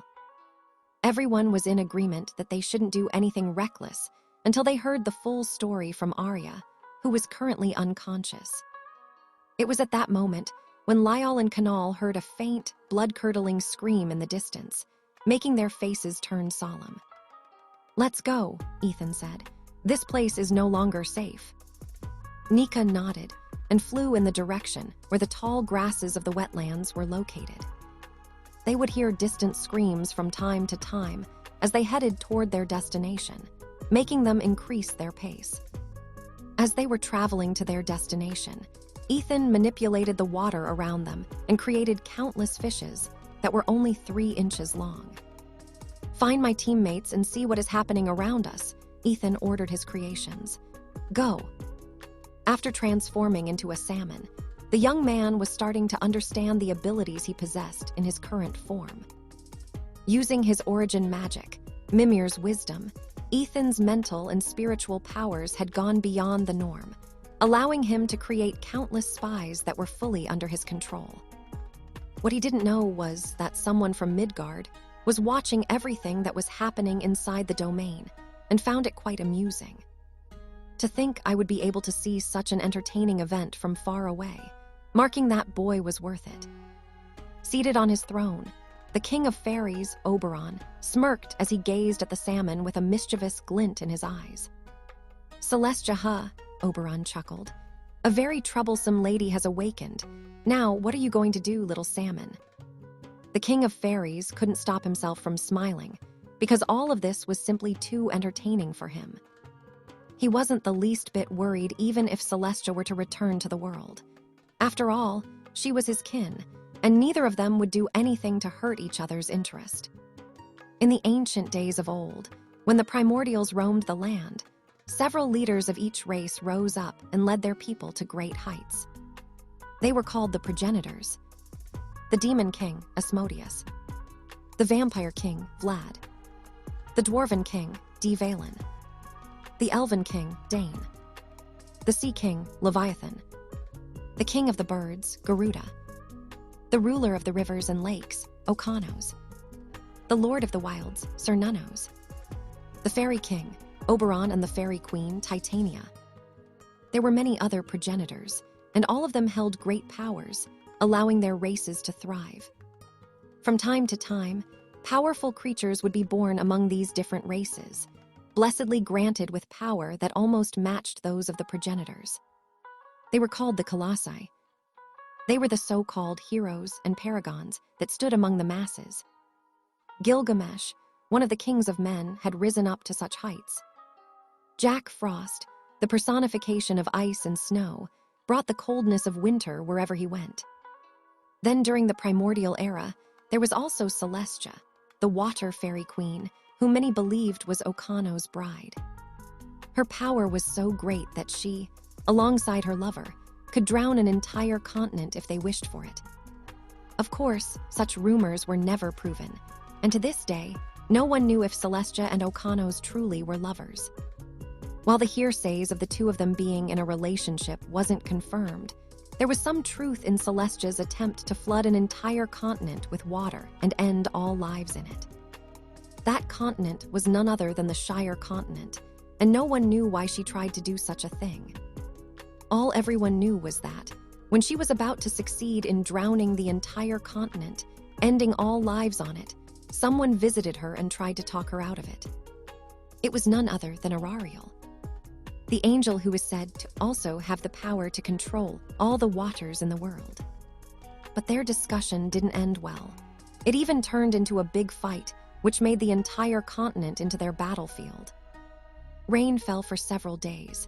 Lightning rained down from the heavens. Roars of thunder drowned all sounds.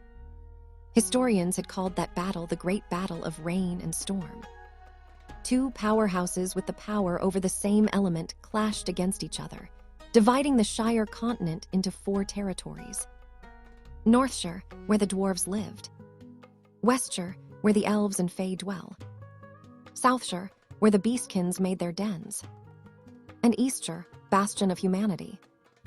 It was these 2 colossi that divided the continent as such, giving each race a domain of their own. When the rain finally stopped and the dark clouds covering the sky cleared, Celestia and Ariel had disappeared from the face of the world. Legend has it that both of them perished at the same time, while romanticists believed that the two fell in love with each other and went to the lands of Sarakale, where deities, demigods, and paragons dwelled. A place that was on a different plane, which overlapped with the world of Midgard. Yet, one of those two figures from the legend had appeared inside an epic legacy domain, and she wasn't too thrilled seeing invaders trample through her sanctuary. The sounds of screams reverberated everywhere as the fairies, pixies, and high pixies, who gained a tremendous boost in their magical powers, hunted those who had mercilessly killed their comrades a few hours ago. Die, die, die. That's right, die. Show no mercy. Kill. The fairies might be mischievous by nature, but they weren't truly cruel. This was the reason why they lived in groups and fought together if someone were to bully one of them. The only difference was that, inside the legacy domain, there weren't just dozens or hundreds of fairies living together. They numbered in the thousands. Tens of thousands. Ethan, who was currently with Lyall, Kanal, Nika, and the gatekeeper Arya, traveled northwest, where the tall grasses grew. Once they arrived, they headed deep inside it, finally getting a breather from the mayhem that was happening around them.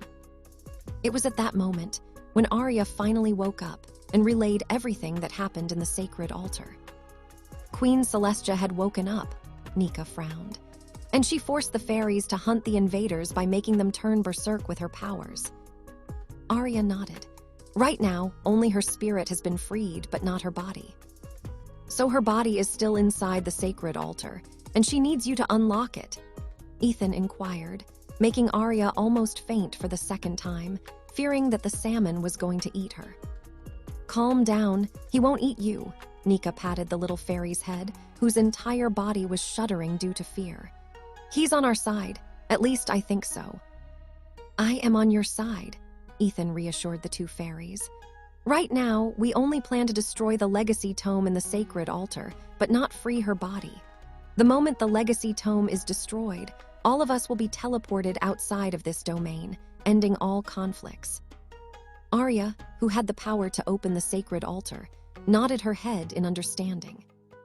But even if she is just a spirit, Queen Celestia is very powerful, Arya said in an anxious tone. She will definitely discover us before we can get near the altar. When that happens, all the fairies will not hesitate to attack us. I'm scared. Queen Celestia is scary. Just as Ethan was about to comfort the little fairy, one of his water fishes made contact with Nicole, who was currently running away from the crazed fairies. The reward she got from the King of Eastshire was a pair of shoes, which allowed her to skate over the surface of water as if she was skating on ice. Channeling his thoughts to the water fish, Ethan talked to Nicole using telepathy. Nicole, follow the water fish to come to my location, Ethan stated. I am with Lyall, Kanal, and the gatekeeper of the sacred altar. We found a safe hiding place. What about the fairies pursuing me? Nicole asked. Don't worry, I'll handle them. Just follow the fish. Okay. Nicole immediately made a right turn and started to skate behind the fish, which was headed in the northwest direction. Don't let her run away, one of the fairies shouted. Pursue her. But just as they were about to do that, countless water fishes unleashed a stream of water against them, creating a mist that blocked their vision.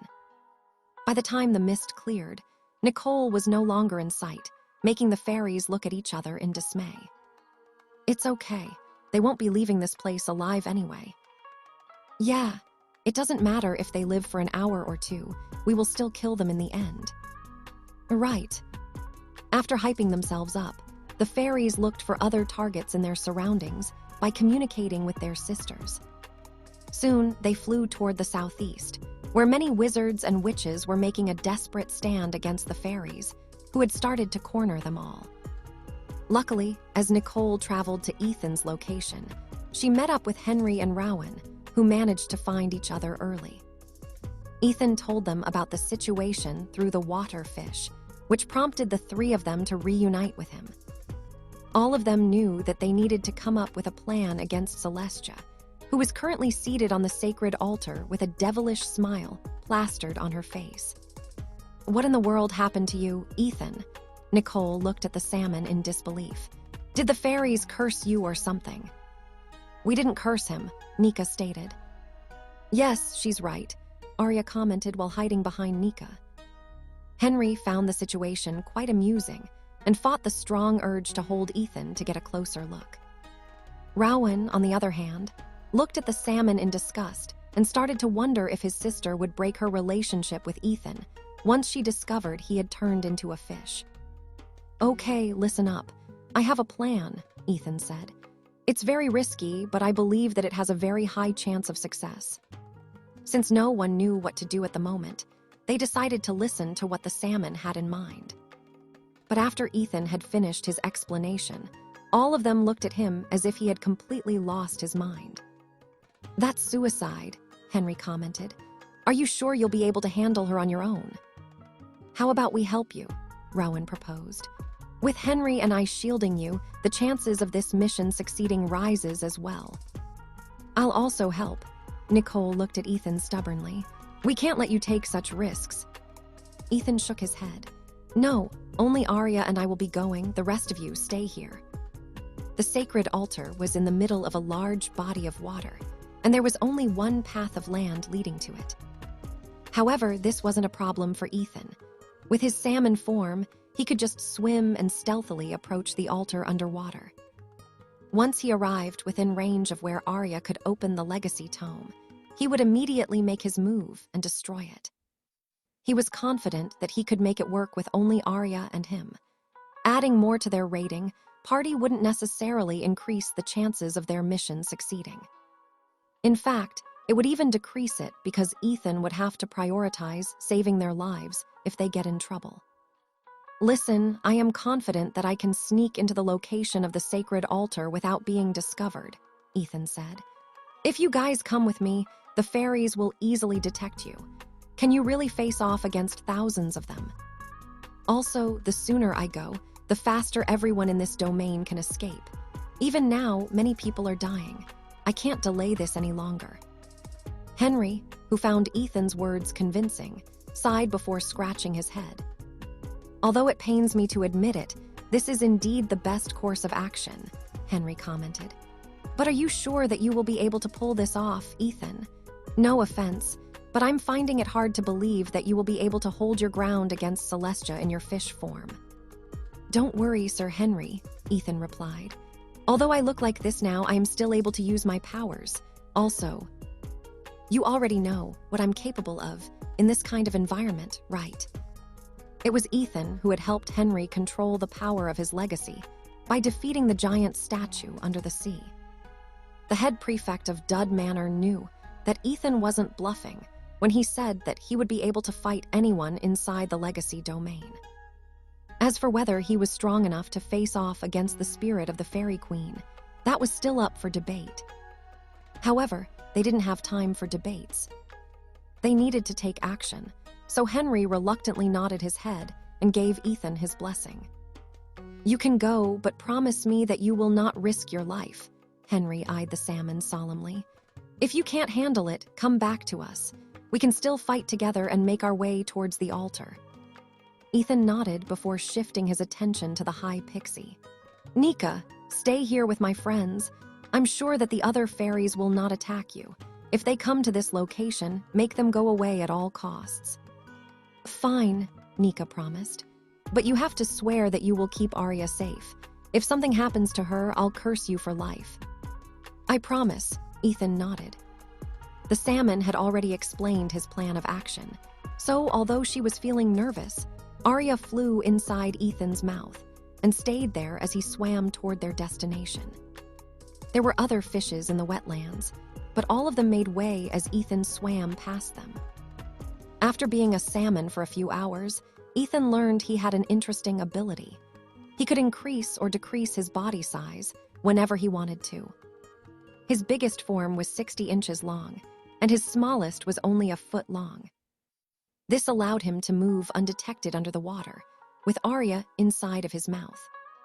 The little fairy told him the general direction of where to find the sacred altar through their connection with each other. With the power of his origin magic masking her presence, he was confident that even Celestia's spirit form wouldn't be able to detect the little fairy unless Arya was only a meter or two away from her.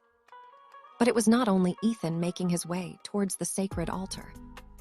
Vladimir Astad, who had mastered the spell of invisibility, was also making steady progress as he transformed himself into a hummingbird.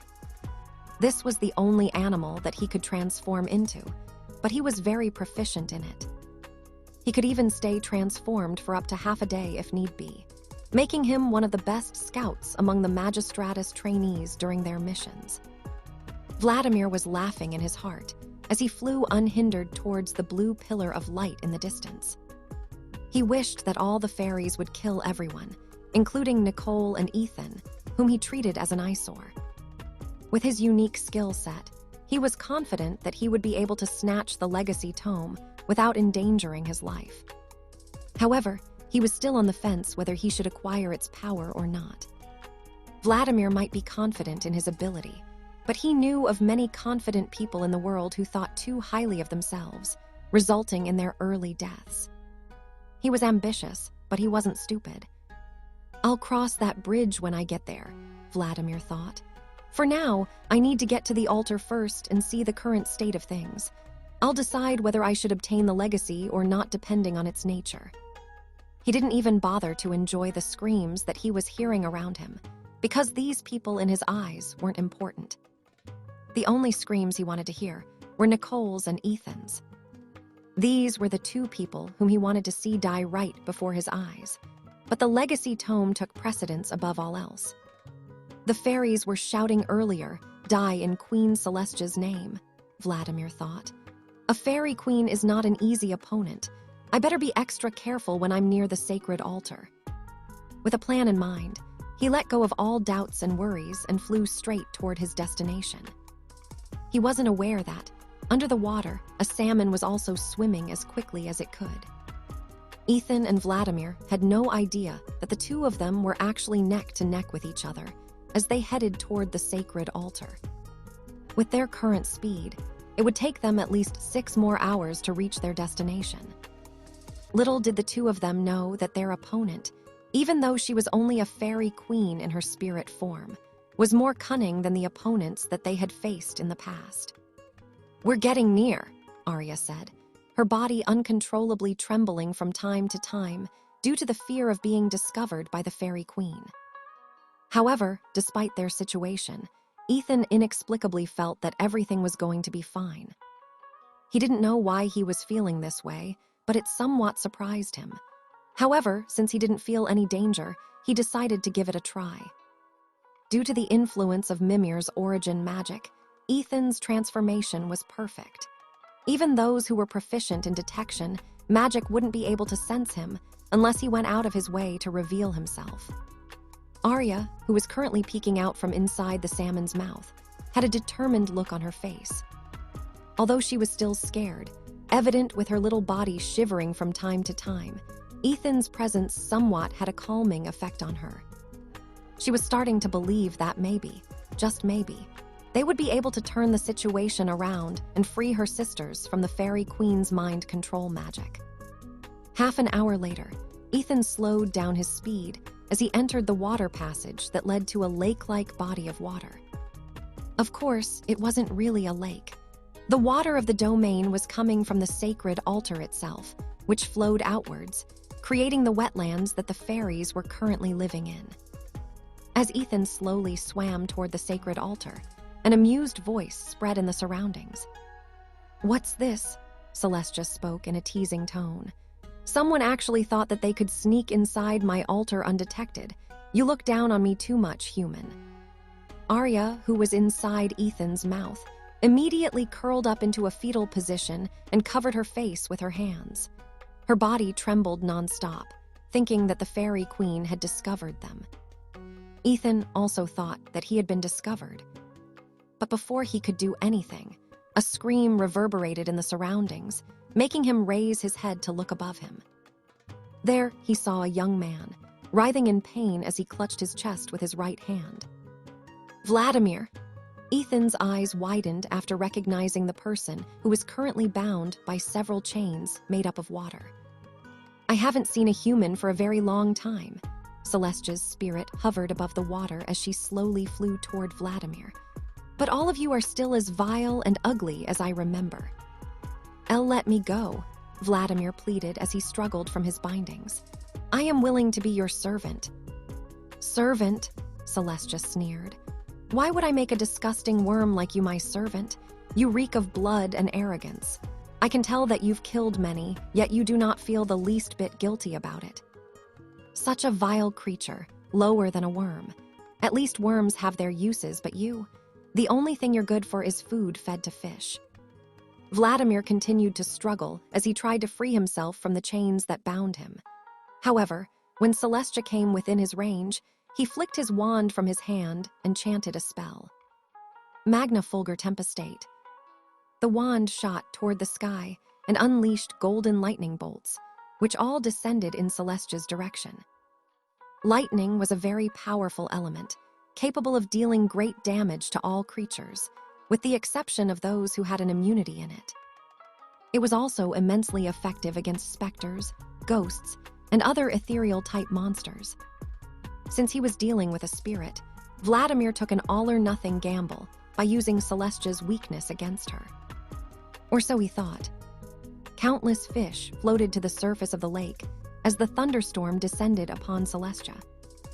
Almost all the fish in the vicinity died after being electrocuted by the golden lightning bolts, with the exception of a salmon who was watching the battle right beside the altar that Celestia had abandoned. His body naturally repelled the electrical currents, protecting him and the small fairy inside his mouth. White smoke rose from the surface of the water as Vladimir panted for breath. He was wearing artifacts that prevented himself from getting electrocuted by his own attack. There were many occasions when he had to summon his trump card at close range, especially in a body of water. Because of this, he was always equipped with magical accessories that helped repel lightning and electricity, lowering his chances of getting hurt by his own spell. However, since he had summoned a great lightning storm at a very close range, he still suffered minor injuries, with all of his hairs standing on end. When the white mist in the surroundings cleared, Vladimir couldn't help but gasp in shock upon seeing the Fairy Queen unscathed by his all-out attack. Had the humans become dumber over the countless years I've been sealed in this domain? Celestia asked in a disdainful tone. Did you really think that I, the Water Fairy Queen, would be afraid of lightning bolts? Foolish mortal, your stupidity astounds me. A moment later, Vladimir's blood-curdling scream spread in the sacred altar as a water spear pierced his leg, drawing blood. At least you scream well. Celestia chuckled before she snapped her fingers, summoning more water spears that soon pierced through Vladimir's body. Blood seeped through his robes, dyeing the fabric and the surrounding water crimson. Celestia giggled evilly as she looked at the young man writhing and screaming in pain. His entire body was now like a pincushion, but instead of needles, dozens of water spikes stuck out of his body. Vladimir had many regrets, but the greatest one at the moment was coming to the sacred altar and attempting to steal the epic legacy tome inside. If only he hadn't thought too highly of himself and hadn't overestimated his invisibility and transformation spells, then he wouldn't be dying right now. Knowing that he was about to die, the young man slowly raised his head to look at the sacred altar in the distance, hoping to catch a glimpse of the prize that he sought after. But the only thing he saw was the epic legacy tome being pulled by a string made up of water, falling straight toward the lake's surface. Vladimir watched in surprise as the tome hit the water and disappeared completely, without even making a splash. Ha ha ha ha, ha ha ha. Vladimir laughed out loud, making the Water Fairy Queen sneer. Celestia thought that the young man had gone crazy from being tortured, but his next words made the arrogant Fairy Queen show a rare expression of shock on her face. Ha ha ha, stupid spirit, Vladimir laughed as blood flowed from his lips. You act so high and mighty, but you're dumb as well. While you're happily torturing me, your precious legacy tome has been stolen away from right under your nose. Celestia immediately turned around to look at the altar, only to find that the epic legacy tome, which held half of her power, was no longer there. The tome was bound by chains and placed inside a protective barrier, which could only be dispelled by the gatekeeper of the altar. Celestia was confident that she could detect Arya's presence as soon as she entered the boundary of the lake of the sacred altar. This confidence made her completely lower her guard, for she believed that no one could get past her. But this confidence of hers was shattered when she realized that someone had taken the legacy tome away while she was distracted with Vladimir. "Who dares?" Celestia roared and raised her hands, manipulating the entire lake to rise like a fountain. Suddenly, she noticed something move from the corner of her vision. A single salmon jumped toward the border of the lake, falling headfirst on the other side and swimming away as if its life depended on it. A moment later, Celestia's scream spread inside the legacy domain like the booming of thunder. The noise pulled the attention of all the fairies and the survivors whom they were hunting, making them look in the direction where a giant fountain of water soared high toward the sky, a few minutes before all hell broke loose in the sacred altar. Ethan swam past Celestia's spirit, who was moving toward Vladimir's direction. At first, he thought that he was the one whom Celestia had discovered. Fortunately, it turned out to be someone else, and the realization made him sigh in relief. He positioned himself as close to the altar as possible, waiting for the right opportunity to strike. "Don't do anything and wait for my signal," Ethan said to Arya through telepathy. "As soon as I give you the signal, you will remove the seal from the legacy tome and dispel the barrier protecting it. I'll handle the rest." Arya nodded, then took deep breaths in order to calm herself down. Both of them knew that they only had one chance to escape this place alive, so they were hoping that Vladimir would distract Celestia long enough to allow them to make their move. Fortunately, they didn't have to wait for a long time because Vladimir unleashed his strongest trump card the moment Celestia came within his strike range. Magna Fulgur Tempestate. The surface of the water lit up as countless golden lightning bolts descended from the heavens. Arya, who was about to scream, found her mouth covered by a layer of water, preventing her from making any noise. Ethan focused on repelling the electrical currents that were headed in his direction to prevent Arya from getting affected by it. He wasn't afraid of getting hit by lightning bolts because it was a power that belonged to him. However, the same couldn't be said for the fairy, so he had to keep her safe no matter what. When the lightning barrage ended, a white mist rose up from the water, lowering the visibility to 0. Ethan knew that now was the time to take action, so he coaxed Arya to remove the seal from the altar. His wand appeared beside him, ready to cast a spell that would pull the tome from the altar. It took Arya nearly half a minute to undo the chains that bound the epic legacy tome and dispel the barrier protecting it. When the barrier disappeared, Ethan's wand conjured a string made up of water, which wrapped itself around the legacy tome. A second later, the wand gave the string a firm tug, making the tome fall toward the surface of the lake. Ethan, who was waiting for the right moment, immediately stored the tome inside Morgan's ring as soon as it landed on the water. He wasn't sure if Morgan's ring could store the book, but he believed that since it was not an ordinary storage ring, it must be possible for it to store a legacy tome inside of it. Fortunately, his gamble worked, surprising even him. "Swim away now," Arya screamed using telepathy, snapping Ethan out of his daze. Not caring if they were discovered or not, Ethan swam as fast as he possibly could. He made a beeline towards the edge of the lake, where the water passage he used to enter was located. When he was just a few meters away from safety, a roar filled with anger reached him. "Who dares?" Celestia roared. Ethan, who was only 3 meters away from the underwater passage, found himself and the water around him being tossed high up in the air, making Arya scream from inside his mouth. The wand, which was hovering by his side, encapsulated his body within a water bubble, allowing Ethan to regain control of his body.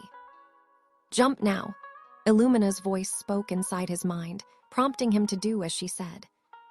Using all the strength he could muster, Ethan jumped, using the water as a springboard to get on the other side of the lake. Ethan briefly turned his head around, locking eyes with the crazed water fairy queen, who was looking in his direction with hatred. Suddenly, time seemed to stop at that exact moment, almost giving Ethan a heart attack. I know that this is not the right time, but I'd just like to congratulate you for unlocking one of the secret features of Morgan's ring, Fortis Dud said with a smile. Sir, can we talk later? I'm not really free right now. Ethan, whose body was completely frozen in place, felt a very strong urge to give the will of Fortis Dud a good fish slapping for picking this critical moment to appear before him. Fine, let's talk later. Fortis Dud glanced at the Fairy Queen, whose looks could easily kill before shifting his gaze back to Ethan. Make sure to survive, okay? Also, it will be best not to destroy that tome. It is very, very compatible with you. Okay. Don't destroy it, okay? Okay. Make sure not to dester. If you don't release me right now, I swear to my Grandma Agnes that I will destroy this tome, even if it's the last thing I do. Fortis Dud coughed lightly before turning into particles of light. A moment later, time returned to normal. Ethan braced himself to dive headfirst in the water and swim as far away as he could. He caused a small splash when he landed on the surface of the water. But after that, he traveled underwater like a torpedo, heading as far away as he could before all hell broke loose around him. Celestia's roar made the entire domain tremble, making all lives inside of it realize that something had gone terribly wrong in the direction of the sacred altar. Hurry, hurry, hurry, hurry, hurry, hurry, Arya said repeatedly as if she was chanting a prayer. Swim, swim, swim, swim, swim. Suddenly, Ethan felt a strong magical presence behind him, forcing him to make evasive actions. In the location where he was swimming earlier, a giant water spear descended and impaled itself in the water. Ethan deftly evaded the other water spears, which Celestia had hurled in his direction, hoping that one of them would luckily hit the thief who had stolen half of her powers and all of her knowledge. Both Ethan and Celestia didn't know that somewhere in Midgard, Oberon was laughing out loud and clapping his hands happily while shouting bravo. He was quite impressed that Ethan managed to steal the epic legacy tome without alerting Celestia at first. If Vladimir hadn't said anything, Ethan might have been able to escape undetected. But alas, someone as ambitious as Vladimir only treated others as a stepping stone and not the other way around. If he was going to die, he would drag others with him. Celestia hatefully glared at the salmon and unleashed one long-ranged spell after the other. Now that the Water Fairy Queen had locked the salmon in her sights, she would not let it go no matter what. From the deepest part of Ethan's sea of consciousness, where his 3 origin magic were hidden, one of them opened their eyes to look at what was happening to Ethan. A faint smile appeared on that being's face, finding this sudden turn of events quite amusing. Celestia, it's good to see you again. 2 minutes later, it once again closed its eyes and went to sleep. It was yet not his turn to take action, and Ethan still hadn't unlocked the requirements to use his powers. Until then, he would wait patiently and sincerely pray that his descendant would be able to survive the wrath of the queen, who had been sealed away for hundreds of years.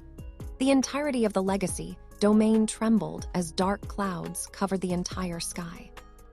Suddenly, a voice filled with killing intent reverberated in the surroundings.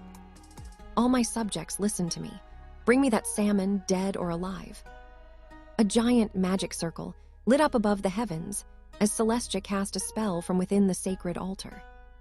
A second later, a red beam of light rose up toward the sky, pointing at Ethan's current location. All of the fairies, pixies, and high pixies, who were busy attacking the invaders, ceased fire and flew toward the direction of the moving red pillar en masse.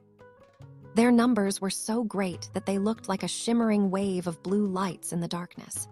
If it were ordinary times, the people in the domain would have appreciated such a scene. But knowing that this phenomenon was caused by countless bloodthirsty fairies, the only thing they could do was breathe a sigh of relief after these fairies left them alone.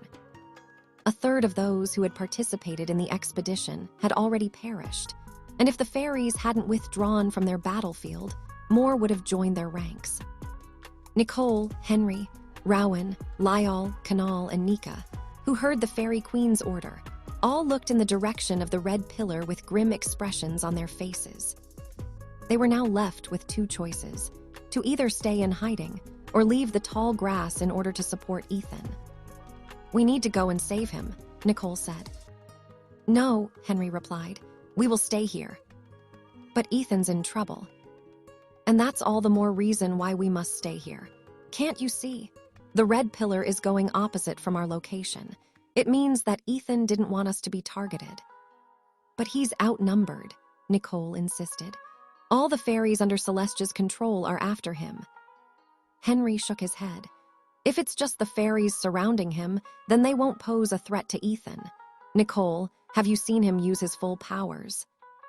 Nicole was about to say yes, but she held herself back.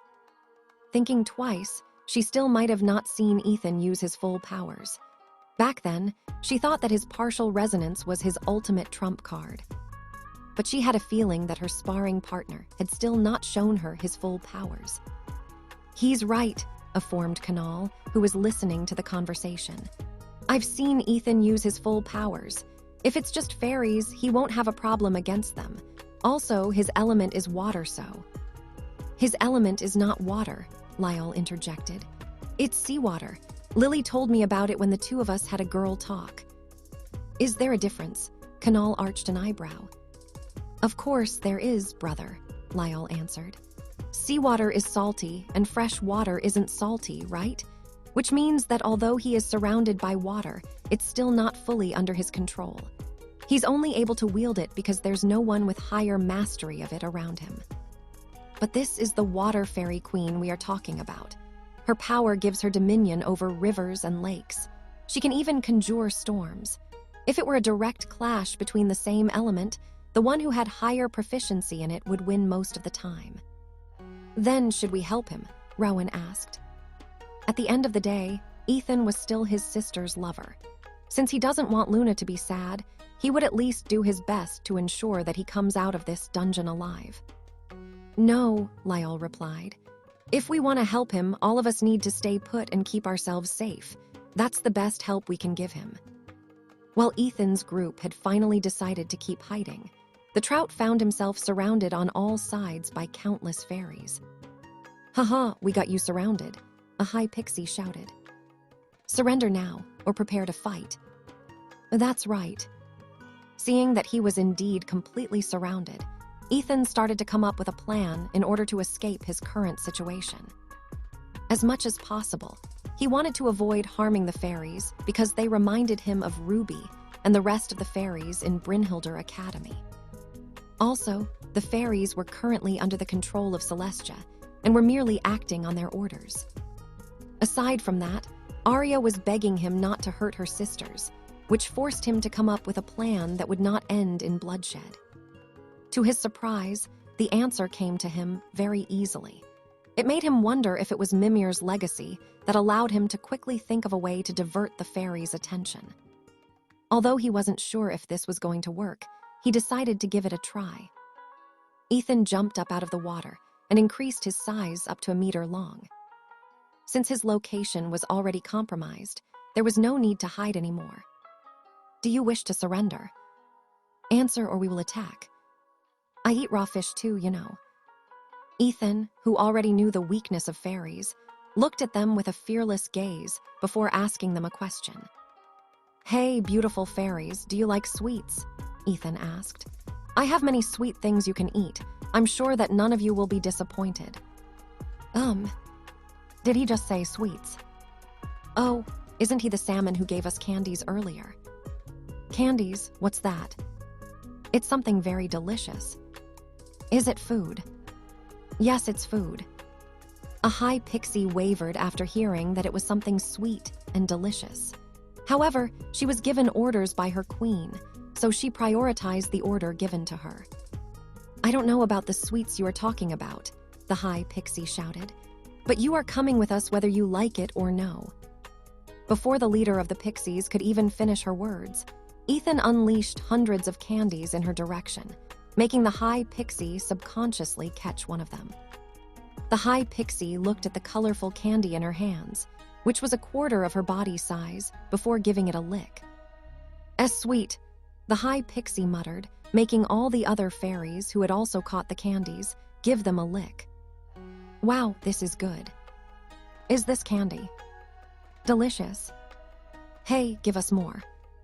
That's right, give us more. A candy. Ethan, who always carried bags of candies numbering in the hundreds, didn't hesitate to scatter them toward the sky. All the fairies who saw the countless colorful candies didn't hesitate and entered a grabbing frenzy, similar to what happens when you throw pieces of bread on a lake filled with fish. Of course, Ethan didn't forget Arya. He gave the little fairy a candy as well, making the latter forget her worries as she happily licked the candy in her hands. Perhaps due to her orders being overridden, the eyes of the fairies reverted back to their regular color, breaking free from Celestial's control. So sweet. This Mr. Salmon is a good salmon. Yes, must protect. Right. Hearing their reaction, Ethan breathed a sigh of relief.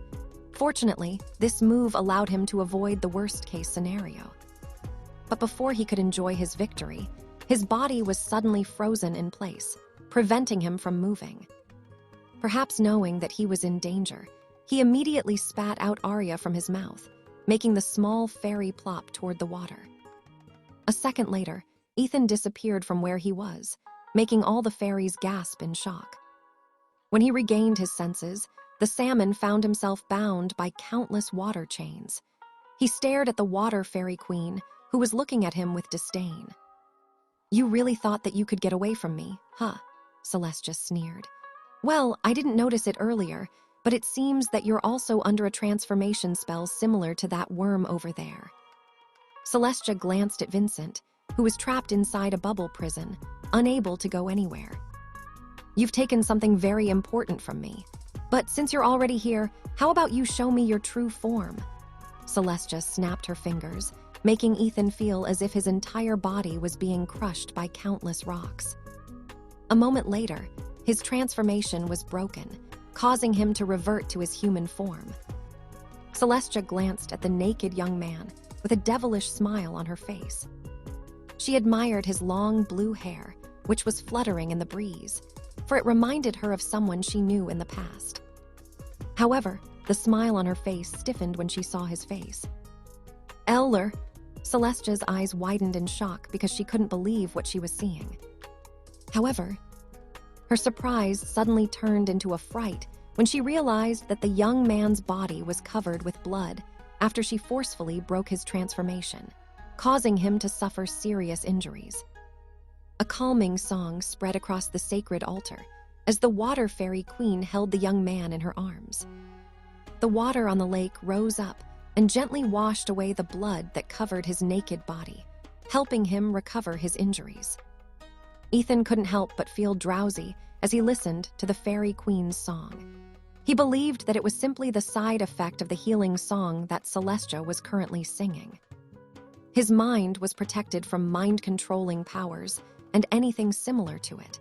If he was still feeling drowsy, it only meant that he wasn't under any kind of mind-affecting spell. Soon, Ethan succumbed to sleep while being embraced by the fairy queen, whose singing voice could melt the heart of those who heard it. A few minutes later, Celestia stopped singing and looked at the handsome young man in her arms. After calming down a bit, she eventually figured that Ethan only held a great resemblance to him, but he wasn't the person whom she knew, making her heart ache. Lur's bloodline flows inside you, Celestia muttered. Is this perhaps fate? She had every intention of torturing Ethan for what he had done, but the moment she saw his true form, she couldn't bear to even harm a strand of his hair. As she gazed at his sleeping face, she suddenly felt a ripple of power expanding in front of her, making her frown. What? So that's it. You don't plan to torture him anymore. Celestia raised her head to look at the handsome young man, who was looking at her with an amused expression on his face. I don't remember inviting you to come here, Oberon, Celestia said coldly. We haven't seen each other for hundreds of years, and this is the first thing you say to me, Oberon asked. How cold of you, Celestia. What do you want? The water fairy queen looked at the obnoxious king of the fairies, who had entered her domain unannounced. Aren't you afraid that Titania will pull your ear later?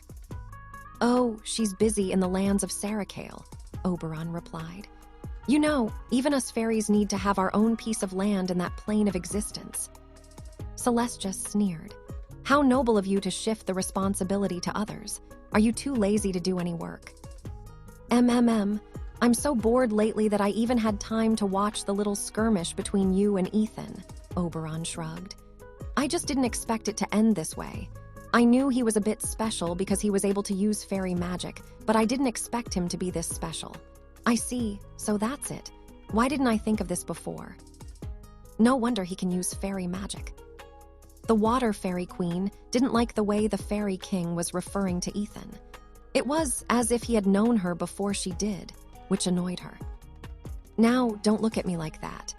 Oberon raised both of his hands in an attempt to lower the tension between him and the Water Fairy Queen. This kid caught my eye because a group of fairies referred to him as Oberon. How can I possibly take that lying down? Even though I'm lazy most of the time, I can't let that slide, you know. Oh, other fairies referred to this boy as the Fairy King. Celestia suddenly found her mood improving. I guess he is more suited to be a Fairy King than you are. How about you retire and hand him your powers as well? Oberon crossed his arms in front of him before shaking his head. No, thanks, not happening. Celestia shook her head before shifting her gaze back to the young man in his arms. Aren't you going to ask me anything? Oberon inquired after several minutes of silence. I can answer the questions you have in mind, you know. Where is Arariel? Celestia asked without even raising her head to look at the King of Fairies. Somewhere in the lands of Sarakale, Oberon replied with a smile. Next question. Where is Lur? Somewhere where you cannot reach him. Celestia's hand, who was caressing the side of Ethan's face, stiffened after hearing Oberon's reply. Is he dead? Celestia inquired. Rumor has it that he entered a nexus that appeared under the sea, Oberon replied. I haven't heard from him since then. By the way, he became very famous in Midgard, and there is even a cult worshipping him in the lands of Alaster. However, people there didn't call him Lur. They know him by a different name. And that name is? Celestia asked. Tidebringer, Oberon answered. And this boy had acquired his legacy. Well, he didn't really gain it. It was already a part of him. The legacy merely awakened the powers that had been dormant ever since his magic circuits was destroyed. So this boy is his descendant then. Are there others? I don't know. I've only met Ethan and no one else. Oberon then crossed his arms over his chest, before eyeing the sacred altar that housed Celestia's body. So what are your plans now? Oberon asked. I can help you break free from this place. The people of the Shire continent are wary of you, so I recommend staying in the lands of Sarakale with Titania if you want to. You might even catch some news about Arariel there. Celestia didn't reply, as if she was weighing the pros and cons of leaving the legacy domain. Originally, she wanted to break free and wreak havoc after awakening from her slumber. But after seeing Ethan, she remembered the promise that she had given Arariel hundreds of years ago, when he came to stop her from drowning all life on the Shire continent. Tell me something, Oberon. Have the Fomorians started to move? Celestia asked. Yes, Oberon replied in a heartbeat. And if my guess is correct, they will head to the Shire continent. I see, Celestia muttered. A moment later, she snapped her fingers, and the epic legacy tome inside Morgan's ring revealed itself. Since you're already here, you should make yourself useful, Celestia said before placing the tome on Ethan's chest, causing Oberon to chuckle. Oh, the irony, Oberon smirked. A few minutes ago, you were hell-bent on killing him. Now you're hell-bent on blessing him. You've grown soft, Celestia. Shut up and help if you don't want me to imprison you in this world. Huh, what a bossy lady. Oberon shook his head, but a faint smile could be seen on his face. Thrice blessed indeed, Oberon muttered as he placed his hand over the tome on Ethan's chest. What a monster. Suddenly, the epic legacy tome glowed with power, illuminating the surroundings and bathing the world in a golden light. Sebastian and Ethan's other half watched with bated breath as the mystical force from the water fairy queen washed over Ethan's body, igniting a power running through his blood, and was just waiting for the right moment to make itself known to the world. Oberon looked calm on the surface, but truth be told, he was anything but calm.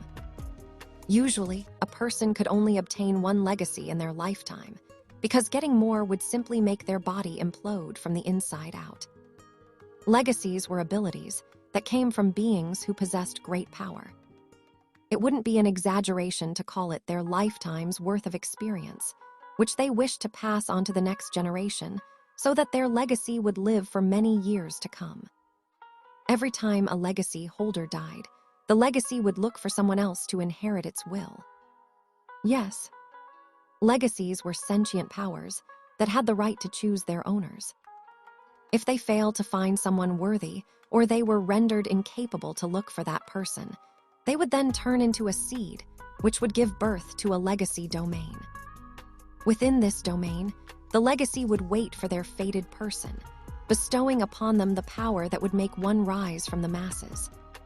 To a certain extent, epic legacies were the same, but there were some exceptions. This included Celestia's domain. Her legacy domain wasn't born naturally. It was created to seal her and hide her from those who were looking for her. The Fomorians had once sought her powers, and the people whom she trusted betrayed her. Her own kingdom within the Shire continent was also mercilessly attacked, and thousands of her subjects were killed, driving her mad with anger. Back then, she thought that the Shire continent had betrayed her and sold her out to the Fomorians, so she decided to end them all alongside those who wished to use her powers. Using her own life force, she conjured a storm that would drown the entire continent until all life in it had perished. Of course, all the beings of the Shire continent, including the Fomorians, wouldn't just let her do as she pleased, so they all united against her. But who was she? She was one of the Colossi, a being who was only a rank below a progenitor, wielding powers that could decimate entire kingdoms if she wished for it. But no, she didn't wish to decimate kingdoms one at a time. She wanted to end all life with one great spell and almost succeeded, if not for the fact that another Colossi had appeared to stop her. That person was none other than Arariel. The moment he appeared, he massacred all the Fomorians and executed the people who had betrayed Celestia. After that, he gave all the races in the Shire continent an ultimatum. If they messed with Celestia one more time, he would return to finish what she started, dragging the Shire continent to the bottom of the sea. Using his powers, Arariel revived the wood, fire, wind, water, and light fairies who had died into water fairies, pixies, and high pixies, making the water fairy queen finally calm down. Peace once again returned to the land, but Celestia, Arariel, and the fairies under her command disappeared from the face of the world. But they didn't really disappear. Arariel had simply taken them to the most advanced kingdom in Midgard, which would later be known as the legendary city of Atlantis. For a time, Arariel and Celestia lived happily together. Perhaps being in close proximity with each other, it was only natural for love to bloom. Their union gave birth to a boy, whom they had named Lur. Lur grew up to be an exceptional child, and like them, he was also a colossi. Inheriting the power of both the Fae and the sea, he was truly a force to reckon with. But alas, Atlantis had become too great and too powerful, making the other progenitors and colossi see them as a threat. Faced with this threat, Celestia and Arariel had to make an important decision. They would need to hide once again and resurface at a time when Lur was strong enough to face all opposition. But before they could properly hide away, the progenitors and colossi attacked Atlantis in a united front. Leading them was the Balor of the Fomorians. With the help of the Shadow Sovereigns and the Archdemons, they destroyed everything that Arariel and Celestia had built overnight. But their enemies paid a heavy price for it. Arariel and Celestia were not pushovers, and the battle in the sea raged for 7 days and 7 nights. The progenitor of the sea, Leviathan, also rose up to fight, making it the greatest battle ever waged on land and sea. The Krakens, sirens, mermaids, nagas, and all aquatic races fought tooth and nail, dyeing the sea red with the blood of their foes. In the end, Arariel, Celestia, and the Leviathan won, but it was a Pyrrhic victory, with countless lives lost in the aftermath. Seeing the remains of his kingdom, Arariel made a hard choice. He asked those who wished to leave to seek shelters in the kingdom of men, for he would take Atlantis to the deepest corner of the sea, where no one would be able to find it. Many left, but more remained. And those who did were converted into merfolk, becoming mermaids and merman, who would live in Atlantis and protect it for as long as they lived. Knowing that staying in Atlantis would only endanger their people, Arariel and Celestia decided to hide, allowing their son, Lur, to freely wander the world. No one knew, except a handful of trusted beings, that Celestia had given birth to a son. The fairy king Oberon, the fairy queen Titania, and the lord of the sea Leviathan were those select few who knew of Lur's existence. Back then, the mermaid queen foretold a prophecy, which strengthened Arariel's and Celestia's resolve to seal themselves for a period of time, until their son grew up to become someone who was strong enough to protect himself from their enemies. Arariel and Celestia returned to the Shire continent and looked for a secluded place in Westshire.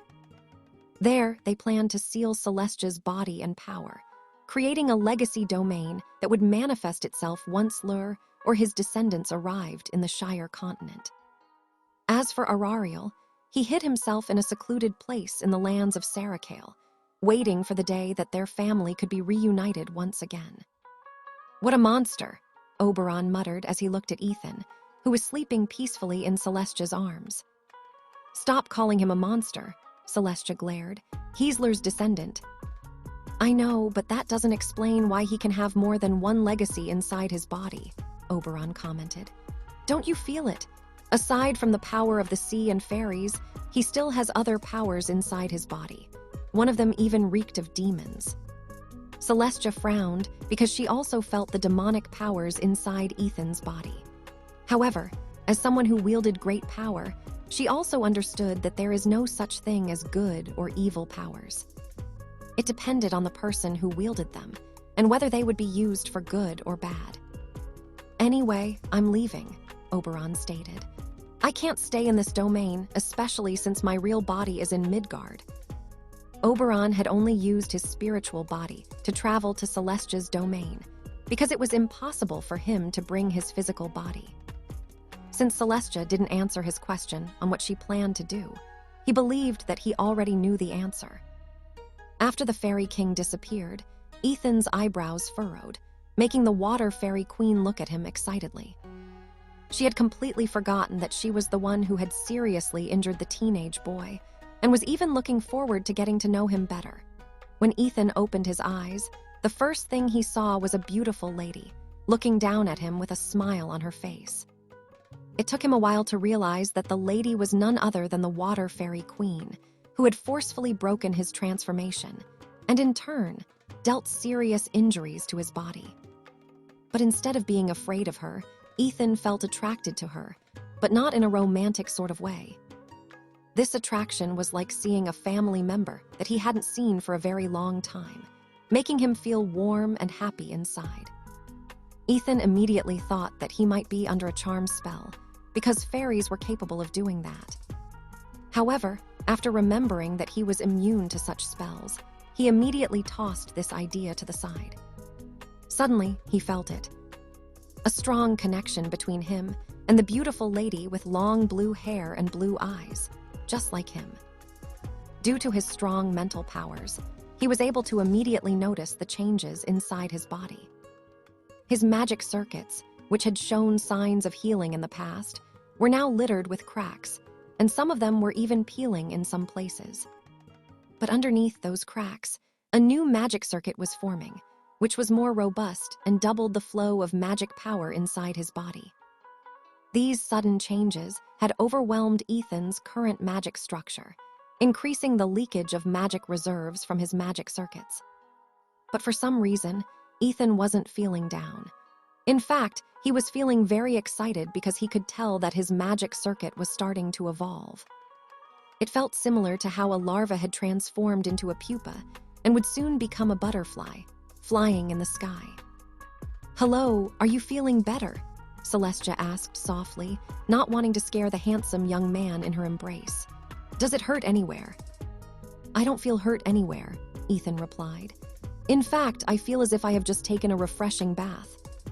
"That's good to know," Celestia said while caressing Ethan's face. "What's your name?" Although she already knew Ethan's name, she would like to hear it from his own lips. "Ethan," Ethan answered. "Ethan Gremory." "Nice to meet you, Ethan. My name is Celestia." Celestia smiled. "I'm sorry for hurting you earlier. I didn't recognize you right away because you were in a fish form." Ethan blinked, once then twice, before a chuckle escaped his lips. For some reason, he couldn't bring himself to get angry at the Fairy Queen for what had happened earlier. Being hugged like this reminded him of the time when he was still a 2-year-old boy, sitting on his grandma Agnes' lap as she read him a story beside the fireplace. He didn't feel the need to leave Celestia's embrace because he felt that someone very dear to him was holding him in her arms. But a shout filled with anger broke Ethan out of his daze, making him glance in the direction where a werewolf with red fur was charging toward them, her claws out and ready to strike. "Get your hands off my mate!" The red werewolf roared as she disappeared from her location, only to reappear a meter away from Celestia, who was still hugging Ethan. The Water Fairy Queen didn't even bat an eye before a bubble of water appeared between her and the red werewolf. A second later, the bubble exploded, sending Lyall, who had transformed into her werewolf form, flying backward. "You lowly mongrel dare to interrupt our peaceful time together." Celestia's eyes glowed with power as countless water chains grabbed hold of the red werewolf before she could even fall on the water. "You deserve death." With a thought, the water chains that bound Lyall pulled her near toward the Water Fairy Queen, whose gaze had turned as cold as ice. But just as the Water Fairy Queen was about to wave her hand to hurl a water spear to pierce Lyall's heart, Ethan grabbed her hand and shook his head. "She's the sister of my fiancé," Ethan stated. "Please don't hurt her." "Fiancé," Celestia stuttered as she looked at Ethan in surprise. "How old are you?" "Nearly 18 years old," Ethan replied. "But you're still a child. How can you have a fiancé?" I'm already considered a young adult." "Nonsense. You're not even 18. You'll only be considered a young adult once you become 400 years old." Ethan blinked once then twice before gently prying himself away from the Water Fairy Queen, who was looking at him in disbelief. He then walked casually towards Lyall, making the struggling red werewolf cease all resistance as she eyed Ethan from head to foot before her gaze shifted to his middle regions. "Very nice," Lyall commented. "It's bigger than I thought. I wonder what it tastes like." Ethan followed Lyall's gaze, only to see little Ethan standing tall and proud. His little guy looked like it was raring to fight for dozens of rounds and say that it was only a warm-up. Ethan then casually took a robe from his storage ring and used it to cover his body, making Lyall groan in disappointment. She had already undone her transformation because she thought that Ethan would find her werewolf form very intimidating and ugly. "Queen Celestia, can you please release her?" Ethan asked. "Although she's a bit crazy in the head, she's not a bad person." "I'm not crazy," Lyall pouted. "I'm just crazy for you." The second part of her statement was muttered in a volume only loud enough to be heard by mosquitoes, so Ethan didn't catch it. "Of course," Queen Celestia smiled, making the water chains that bound Lyall disappear. At that moment, Ethan's gaze landed on another person who was still trapped inside a water sphere. "Do you know him?" Queen Celestia asked. "If you know him, I can free him too." Ethan pondered for a while before nodding his head. A moment later, the water sphere broke apart, making Vladimir fall over the surface of the lake and start coughing. Thank you," Vladimir said. "I promise I will not forget this. I'll pay you back once we return to Eastshire." Although he was weakened from blood loss, He believed that as long as he would be able to leave the legacy domain, he would recover after a month or two. In truth, Vladimir wanted nothing more than to share everything he had seen with the patriarch of the Astaf family, hoping that his contribution would allow him to become the next heir without the need to continue the heir wars. He also planned to blackmail Ethan and make him betray Nicole so that he could keep his secret. "There's no need for you to thank me," Ethan replied. "In fact, I should be the one thanking you, Vladimir." "Thank me for what?" "For your life." "Huh, what do you mean?" Instead of answering his question, Ethan only smiled. It was then when Vladimir felt a clawed hand rest on his shoulder, making his body subconsciously shudder. He then turned his head around to look at the vile monster that had appeared behind him without any warning. A scream escaped Vladimir's lips as the ancient Wendigo's jaws descended on his head. The scream stopped abruptly, replaced by the sound of cracking bones as Dainsleif feasted on his body. Ethan watched with a calm expression on his face as his servant enjoyed his meal. But the calmness on his face disappeared the moment he felt Lyall hug him from behind and sneakily grope his lower half from under his robe, even going as far as giving it a light squeeze. In that brief period of time, Ethan considered feeding the crazy girl behind him to his ancient Wendigo. But knowing that Lily would be sad if that happened, he held himself back and pried her mischievous hand away, giving her a stern gaze. Lyall, however, wasn't fazed and even used that opportunity to give the young man a quick peck on the lips, making the water fairy queen almost blow her away with the water ball that had already formed in her hand. "Why?" Lyall asked. "What did I do wrong?" "Everything." Celestia glared at the crazy girl who was currently trapped inside a bubble. "Stay there and behave." Ethan, who had once again put on his academy uniform, observed the changes that occurred in the ancient Wendigo's body. Dainsleif was so happy eating after being starved for so long that he even showed his master his newly gained ability, which allowed him to turn his body to turn completely invisible. Not bad, Ethan thought. I'll feed him Constantine next. I just don't know if Dainsleif can absorb his gravity legacy. If he can, then it would be a great boon to him. Now that the two of them had shown hostility to each other, Ethan had every intention to feed Nicole's rival to his ancient Wendigo. He would not allow a dangerous individual to reign free. However, he couldn't openly do it. The young man had to wait until the next mission for the Air Wars so that he had a chance to meet Constantine again. But he promised himself that the next time they met, they would not hesitate to end his life and ensure that he would no longer pose any threat to him or the people around him in the future. While Ethan was pondering about these things, several wizards and witches arrived at the sacred altar. Seeing that his sister had been captured, Canal immediately went on the offensive. Right beside him was Cedric, who had protected a group of survivors from the fairies by erecting a light barrier that they were unable to break.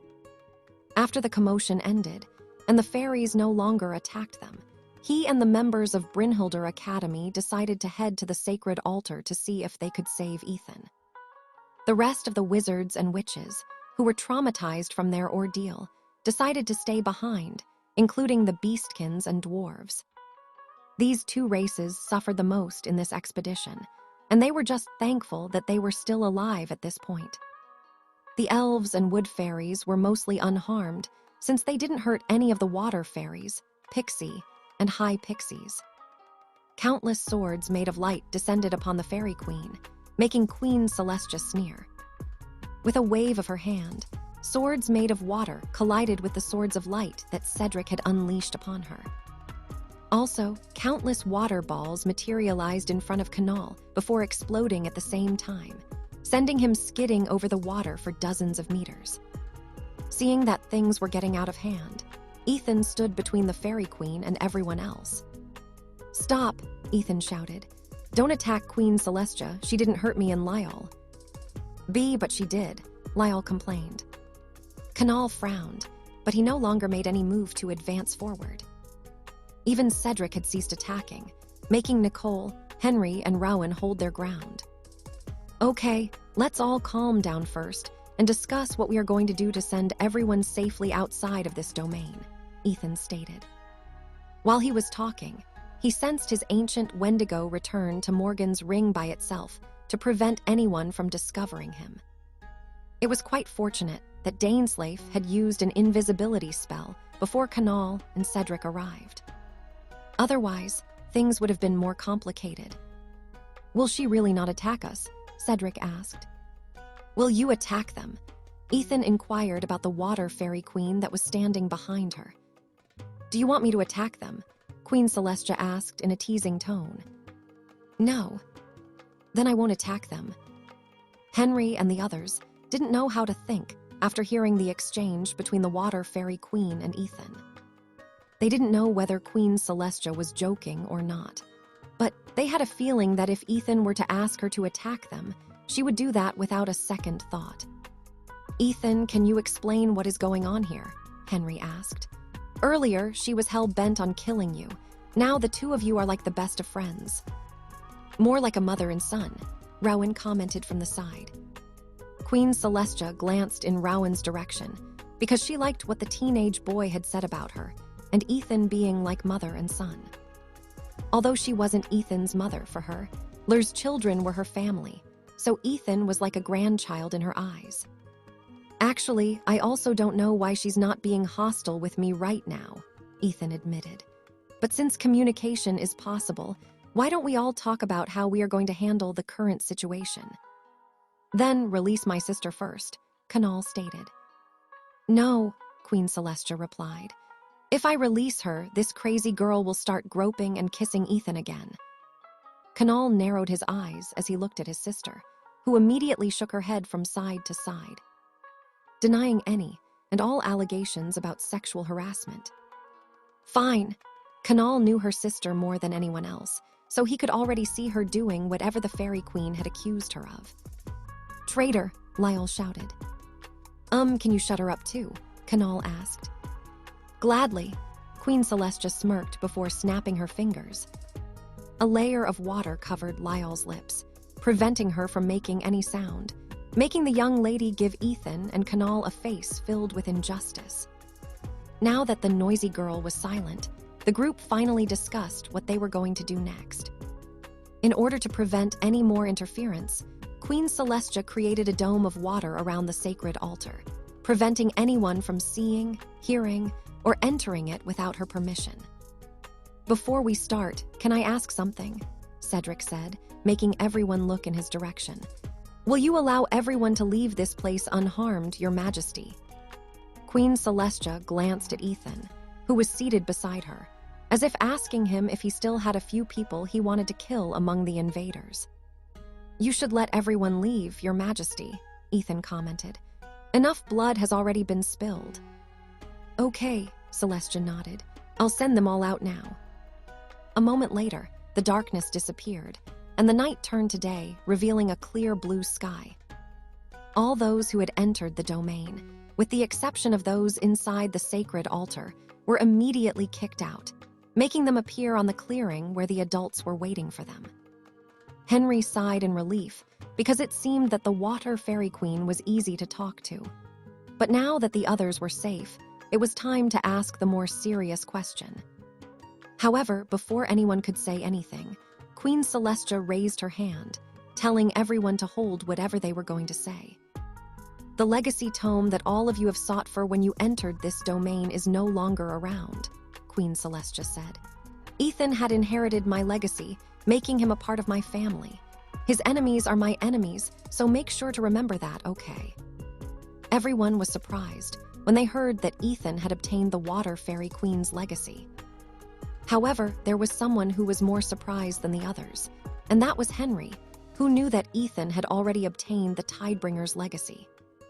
No one had managed to have more than one legacy at a time, and if what Queen Celestia said was true, then this news would make waves in the wizarding community. Fortunately, Henry didn't plan on telling this to anyone because he knew that this would cause unwanted attention to be directed in Ethan's direction. However, he still decided to discuss this with him later to ensure that this news would not spread to other people. Cedric, who already recognized Ethan as someone very powerful, couldn't help but feel cold sweat on his forehead. If he was already stronger than him when they fought a few months ago, then wouldn't that mean that Ethan would become more powerful after obtaining the Water Fairy Queen's legacy? The answer was definitely yes, and it once again widened the gap between him and the person whom he wanted to overcome. "Are you feeling all right?" Nicole asked Ethan. "Is your body holding up? This is not an ordinary legacy that you have inherited.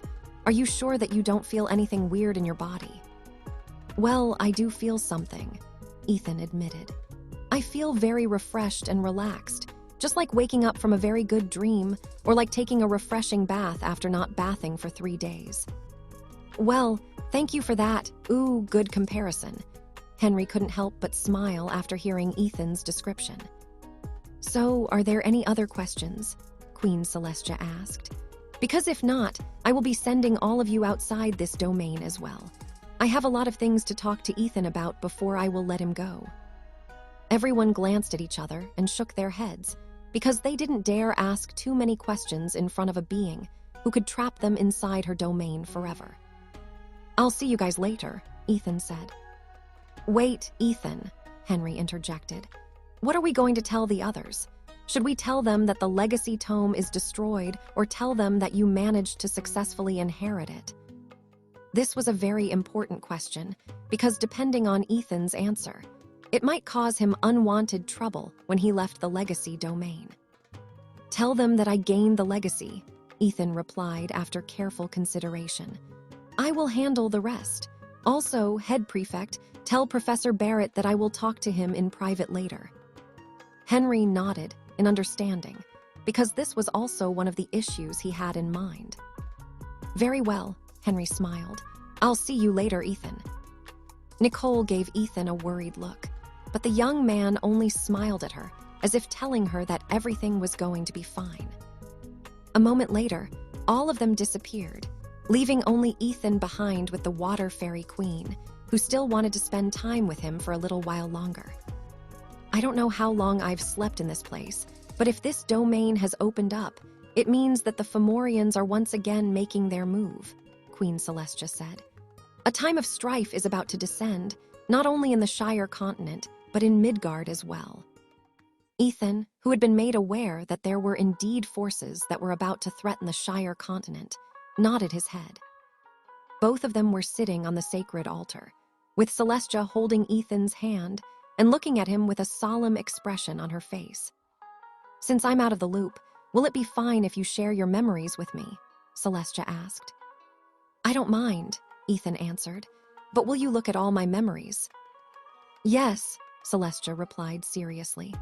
"I must make sure that I don't miss anything about what is happening in the world right now." Celestia didn't want to outrightly admit it, but she also wanted to know how Ethan had lived his life from beginning to end. Knowing that he was a descendant of her son, she viewed Ethan like a grandchild and wanted to know everything about him. "Understood," Ethan said after a minute of silence. "But nothing much happened to me before I entered Brynhildr Academy. I just lived in the countryside, and although I don't want to admit it, I've lived a carefree life, ignorant of many things in the world." "Ignorance is bliss," Celestia smiled. "There are some things that are better left unknown, for knowing them only places a great burden on your shoulders, making you unable to live a carefree life. Ethan, will you show it to me?" "What must I do?" "Just close your eyes, and I'll do the rest." Ethan obeyed and closed his eyes as he was told to. Celestia then moved closer and pressed her forehead against Ethan's.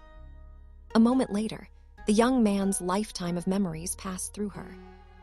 She saw how he was abandoned by his mother as a child, and even destroyed his magic circuits, preventing him from tapping into his natural-born powers.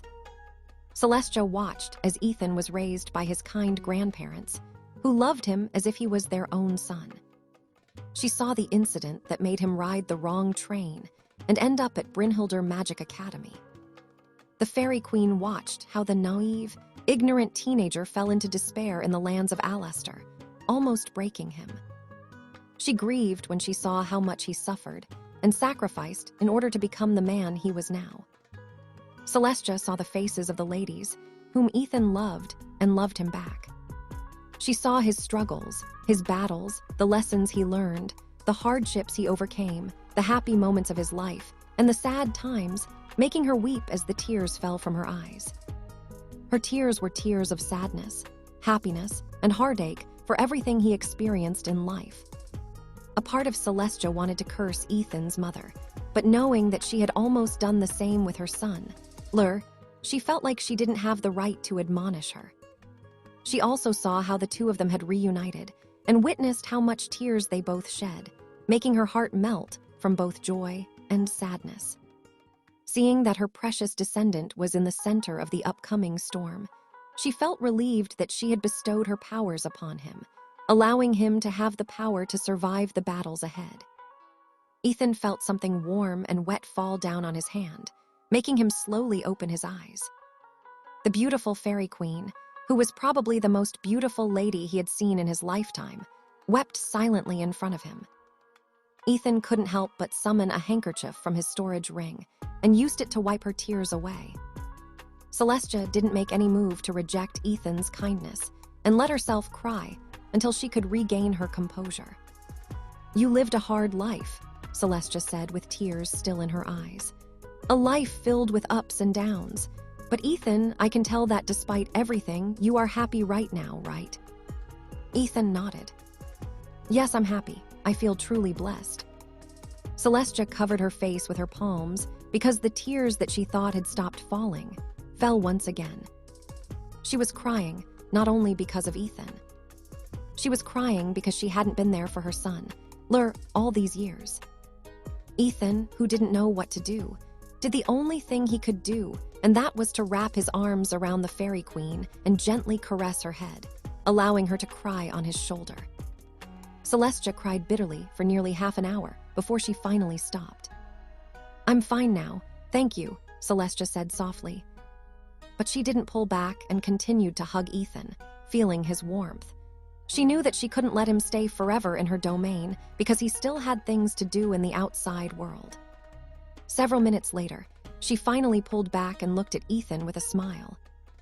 "Sebastian, and whoever you are possessing this child, thank you for being there for him during his tough moments," Celestia stated. "Please, continue to watch over him and keep him safe." At that moment, two blurry images appeared behind Ethan and placed their hands on his shoulder. "I will do that even if you didn't tell me to," Ethan's other half replied. "Rest assured, we will make sure that he doesn't stray to the wrong path. And even if he does, we will be there to keep him safe," Sebastian commented. "But, if I may make a suggestion, why don't you join us inside his sea of consciousness?" "A very tempting offer, but I must decline," Celestia replied. "I'm here in this domain for a reason, but I promise that when the Fomorians come and his life is in danger, I'll be there to fight alongside him." A faint smile then appeared on Celestia's face before snapping her fingers. The water barriers around them disappeared, and countless fairies flew towards the sacred altar, circling their queen while looking at the young man who shared her features. "Arya and Nika, come forward," Celestia ordered. Nika held Arya's hand and guided her towards their queen.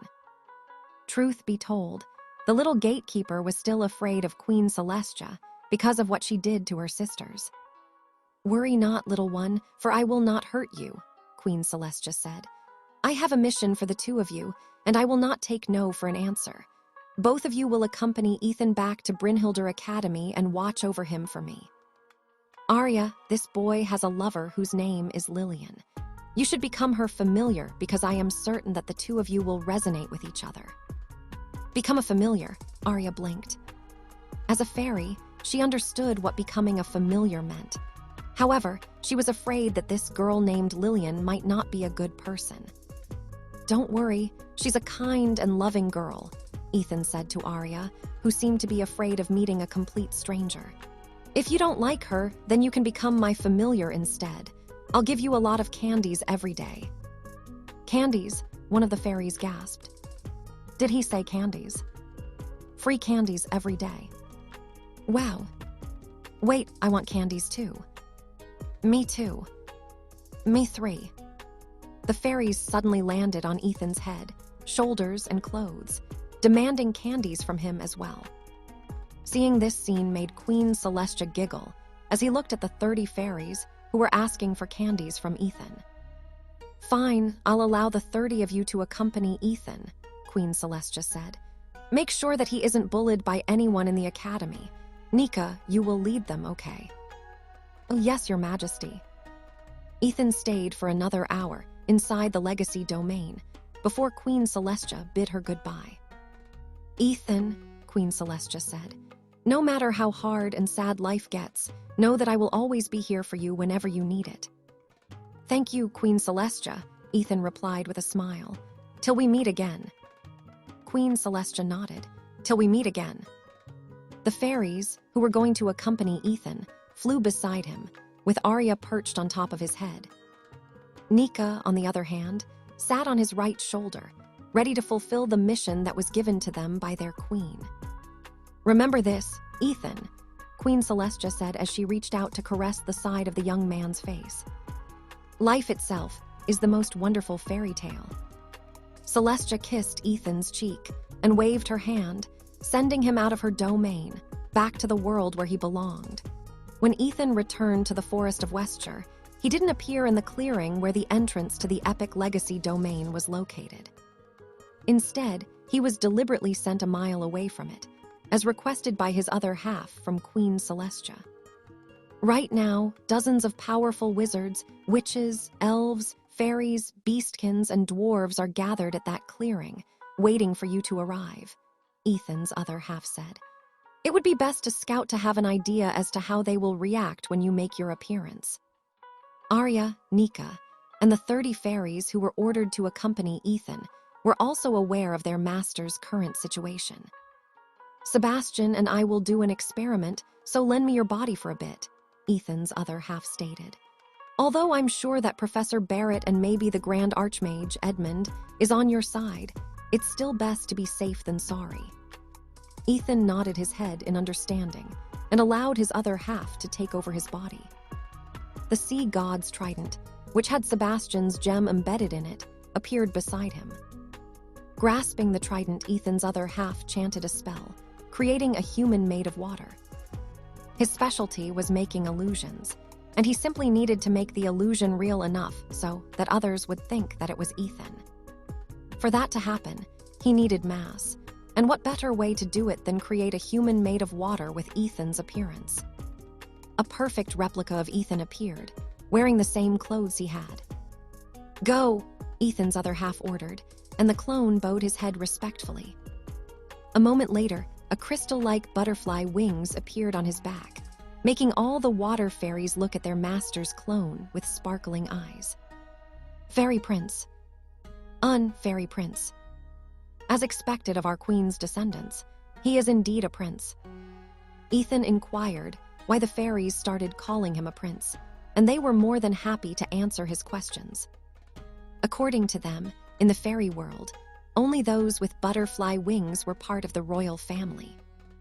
Aside from them, the other fairies only had wings similar to that of a dragonfly. The young fairies had 2 of them, but as they grew older, they would gain another pair of wings.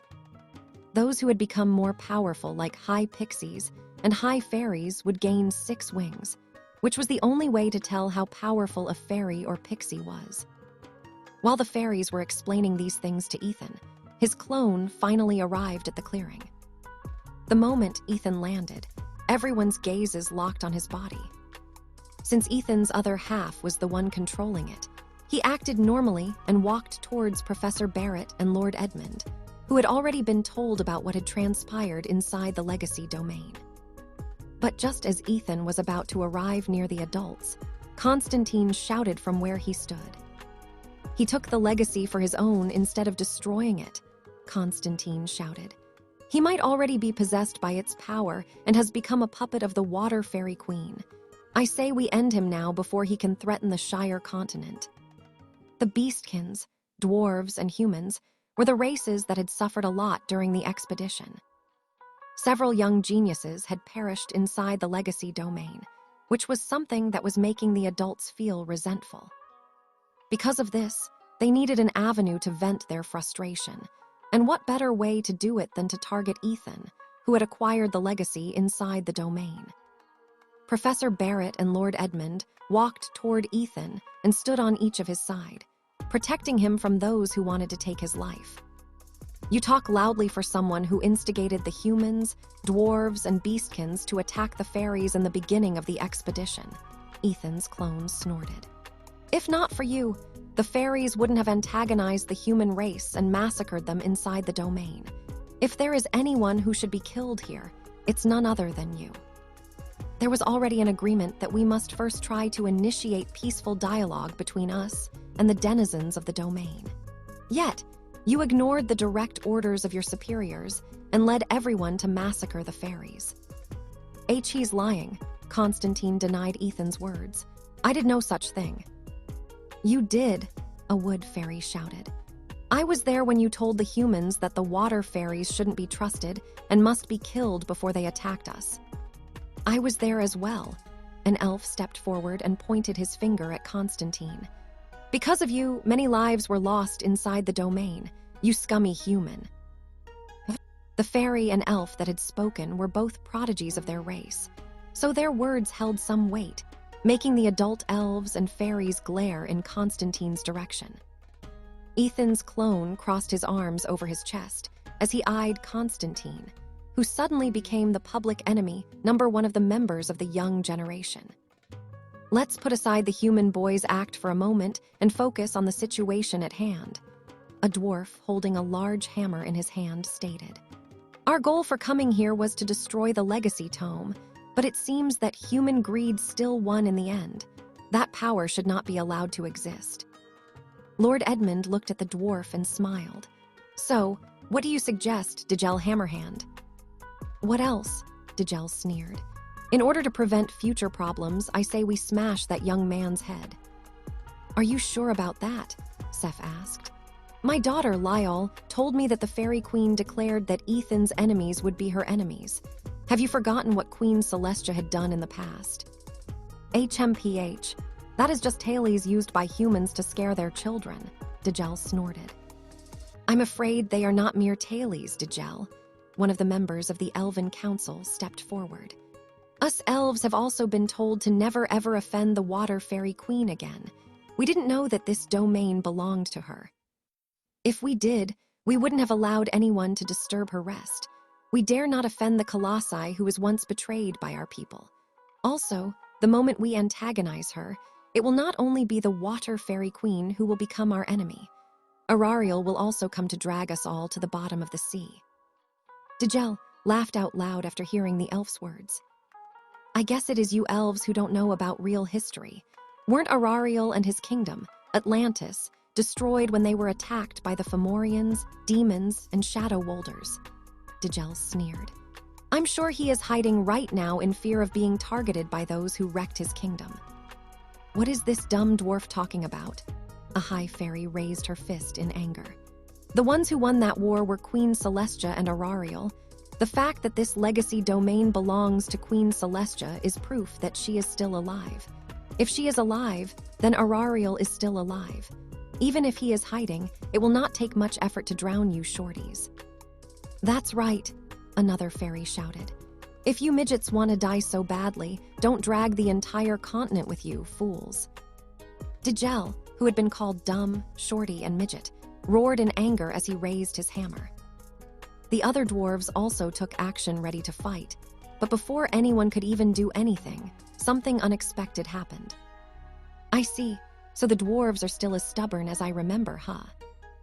Digel, who was raring to fight a while ago, glanced above him and saw a beautiful lady with crystal-like butterfly wings hovering dozens of meters in the air. Everyone in the clearing subconsciously took a step back as they all looked at the Water Fairy Queen, who had suddenly left her domain to deal with the annoying dwarf, who intended to kill her descendant. So, you want to harm the one whom I have given my legacy to, huh? Queen Celestia sneered.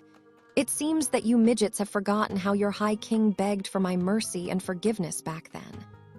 Maybe I should visit Called Boar and drown your race from the inside out.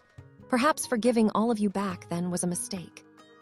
The fairy queen snapped her fingers, and all the dwarves present on the scene found themselves trapped inside a water bubble.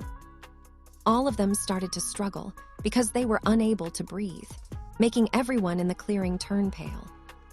Anyone who threatens Ethan will be my enemy, regardless if they're humans, dwarves, elves, fairies, and beastkins, Queen Celestia said in a cold tone.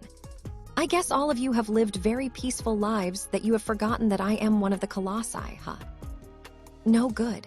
I must correct this misunderstanding right now so that all of you will understand that you mere mortals shouldn't offend those whom you shouldn't offend.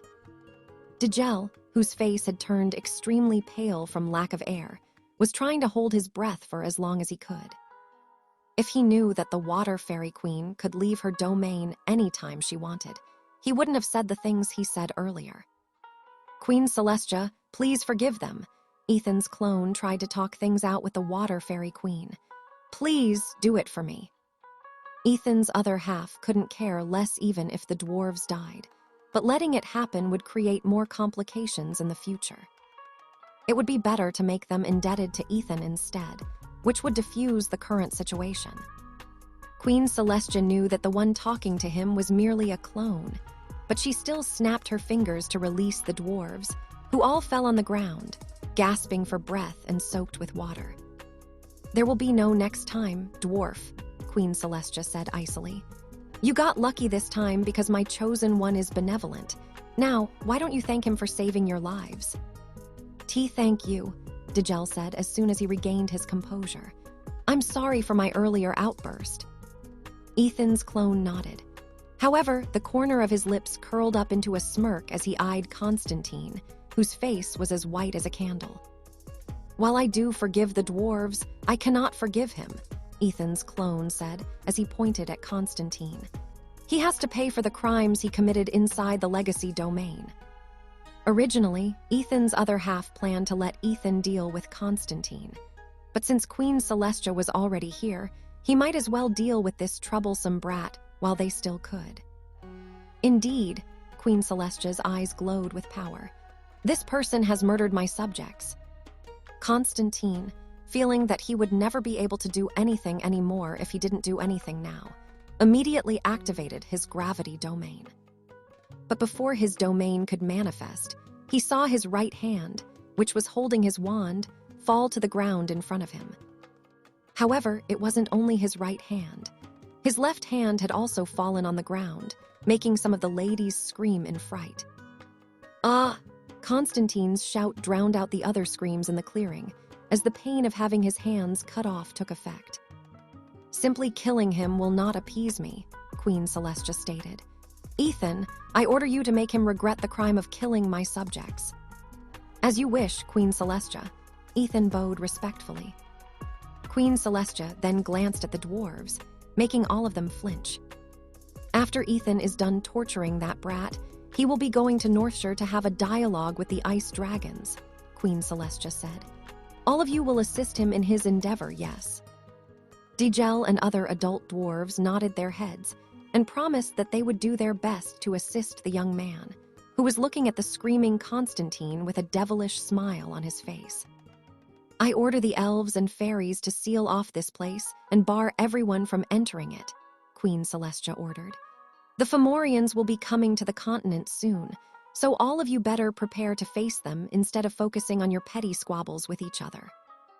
After saying those words, Queen Celestia returned inside her domain, making the golden orb vanish completely. She was worried about Ethan, so she used the last bit of her powers to intimidate everyone and ensure that they wouldn't antagonize her descendant, and would finally put the matter about the epic legacy tome to rest. I'll be taking him first. Ethan's clone unceremoniously grabbed Constantine before flying high in the sky. Since Queen Celestia had dealt with the last threat from the Astaf family, there was only one thing that needed to be done, and that was to serve the screaming teenager in his hand to the ancient Wendigo, making its power grow once more. Professor Barrett and Lord Edmund exchanged glances with each other. Barrett, Lord Edmund wanted to ask the professor if he could convince Ethan to spare Constantine from being killed. However, Professor Barrett only shook his head. Edmund, you only have two choices here, Professor Barrett said. Choose the Astaf family and become the enemy of a Colossi, or explain what happened here to Oscar. Tell him that both Vladimir and Constantine fell into the Fairy Queen's hand and died because they offended her. I'm sure he will know what to do. Professor Barrett was on Ethan's side, and seeing how he had personally targeted Constantine out of all people present, he knew that the young man didn't intend to let the other teenage boy live for long. Although losing two talented wizards was a blow to Eastshire, making an enemy of a Colossi who could drown the entire Shire continent wasn't a very smart choice. Also, anyone who would be a threat to Ethan must be nipped in the bud early before they could cause irrevocable harm to him. Professor Barrett wasn't a saint. If he were going to choose between Constantine and Ethan, he would choose the latter anytime. Not only because he was a student of Brynhildr Academy, but also because his potential was limitless. After all, there was no other wizard in history who successfully gained the power of two legacies at the same time. Professor Barrett wouldn't want Ethan to grow up resenting Eastshire. So, although it might be heartless, he chose to side with him and turn a blind eye on whatever the young man intended to do with Constantine. Perhaps Lord Edmund shared the same sentiment, so he only sighed and closed his eyes sadly. Nicole, who understood that Ethan was also doing this for her sake, had a calm expression on her face. She had already checked through all the survivors who had returned to the clearing, but she didn't see Vladimir anywhere. This could only mean one thing. He either left without anyone knowing, or he had perished inside the legacy domain. Little did Nicole know that Ethan had dealt with both of her rivals, who stood in her way of becoming the future patriarch of the Astaf family. Although the two of them didn't know how Oscar Astaf would react to the death of the two prodigies of his family, one thing was certain. The news of Constantine offending Queen Celestia would spread throughout the Shire continent, and this would deal a blow to the Astaf family, who would suddenly find themselves targeted by the other nobles, who had been intending to bring them down a peg for their arrogance. After Ethan's clone left the clearing, the leaders of the different races that had come to challenge the domain held a short meeting, discussing how they would proceed. What happened inside the dungeon, and what happened after that was a very sensitive topic, so all of them calmly discussed it and agreed on certain things. The elves and fairies stated that they would abide by Celestia's orders to seal the clearing to prevent anyone from entering it. The Beastkins, led by Seth, didn't make any comments. Although several members of their young generation died, this was not a big deal for them. They were a race who had always believed in the survival of the fittest. Since those youngsters died, it only meant that they were not strong enough to survive. The morale of the dwarves, on the other hand, was at an all-time low. Not only did they lose a quarter of their excellent seeds, but they also made an enemy of the Water Fairy Queen. The previous dwarven king had indeed knelt and begged for Queen Celestia to spare them. If their current king were to hear that Dagel had antagonized the Water Fairy Queen, who knew what might happen to him? This is also true for the dwarves of the young generation who had attacked the Water Fairies, the Queen's subjects. If I were you, dwarves, I would make sure to escort Ethan to Northshire and treat him as an envoy of Queen Celestia, the Wood Fairy commented. Who knows? If you treat him well enough, he might speak a good word for you guys and let bygones be bygones. Hearing her words, Dagel and the other dwarves felt as if they had been thrown an olive branch, so all of them decided to give Ethan the best hospitality that the dwarves could offer. As for the humans, Lord Edmund was feeling depressed because there were many geniuses who had fallen inside the legacy domain. Vladimir Astaf was a magistratus in training. However, seeing that he didn't appear after Queen Celestia lifted the seal in her domain, he knew that it only meant one thing. He had already died. Also, another prodigy whom they wanted to nurture was Constantine. Having the legacy that controlled gravity was a truly incredible power. Unfortunately, he could only watch as Ethan took him away. Otherwise, he'd risk offending the young man and the Water Fairy Queen. As someone who was recognized by the will of the Sword of Light, Ethan's importance in the kingdom was higher than Constantine's. Although it was a hard pill to swallow, he had no choice but to report to the patriarch of the Estaf family, Oscar, that his two prodigies had perished on the expedition. While he didn't know how Oscar would react to the news, he hoped that the patriarch of the Estaf family wouldn't go all the way and try to assassinate Ethan to exact revenge for the death of his heir candidates. Doing so would be a loss for their kingdom. Also, he had a feeling that, even if Oscar went all out, it wouldn't necessarily mean that he would be able to kill Ethan with his current strength. Had it been in the past, the chances of the Estaf patriarch beating Ethan was at least 80%. But now, things would not be that easy anymore, especially after the young man had gained the legacy of the Water Fairy Queen. As to what kind of power it was, no one really knew. The only thing they do know was that it was an epic legacy. A legacy that belonged to a colossi. After their talks ended, Seth ordered the other beastkins to report what had happened to their clans. He still had some matters to deal with, so he left with Kanal and Lyall. They headed south, but after running for half an hour, Seth made a detour in order to look for Ethan. He had marked Lily's fiancé earlier, so it was child's play for him to find out his real location. Seth also knew for a fact that the one who appeared earlier wasn't the real Ethan. However, he didn't expose the young man, thinking that the latter did the right thing in using a clone to test how he would be received by the leaders of the different races. Lily, the mate you chose sure is something, Seth thought as he and his children increased their speed, turning into blurs nearly indiscernible by the eyes. After 15 minutes, they arrived at a cave hidden in a valley in Westshire. Seth confidently entered the cave, followed by Kanal and Lyall. When they neared its end, the three beastkins frowned when they saw what was happening in front of them. Lying on the ground was Constantine, who was writhing in pain. However, that wasn't the thing that concerned them. Seated beside him was an ancient Wendigo, who was happily eating the teenage boy's severed leg as if it was a drumstick. They also noticed a small golden egg that had been placed on top of Constantine's chest, which glowed faintly in the darkness.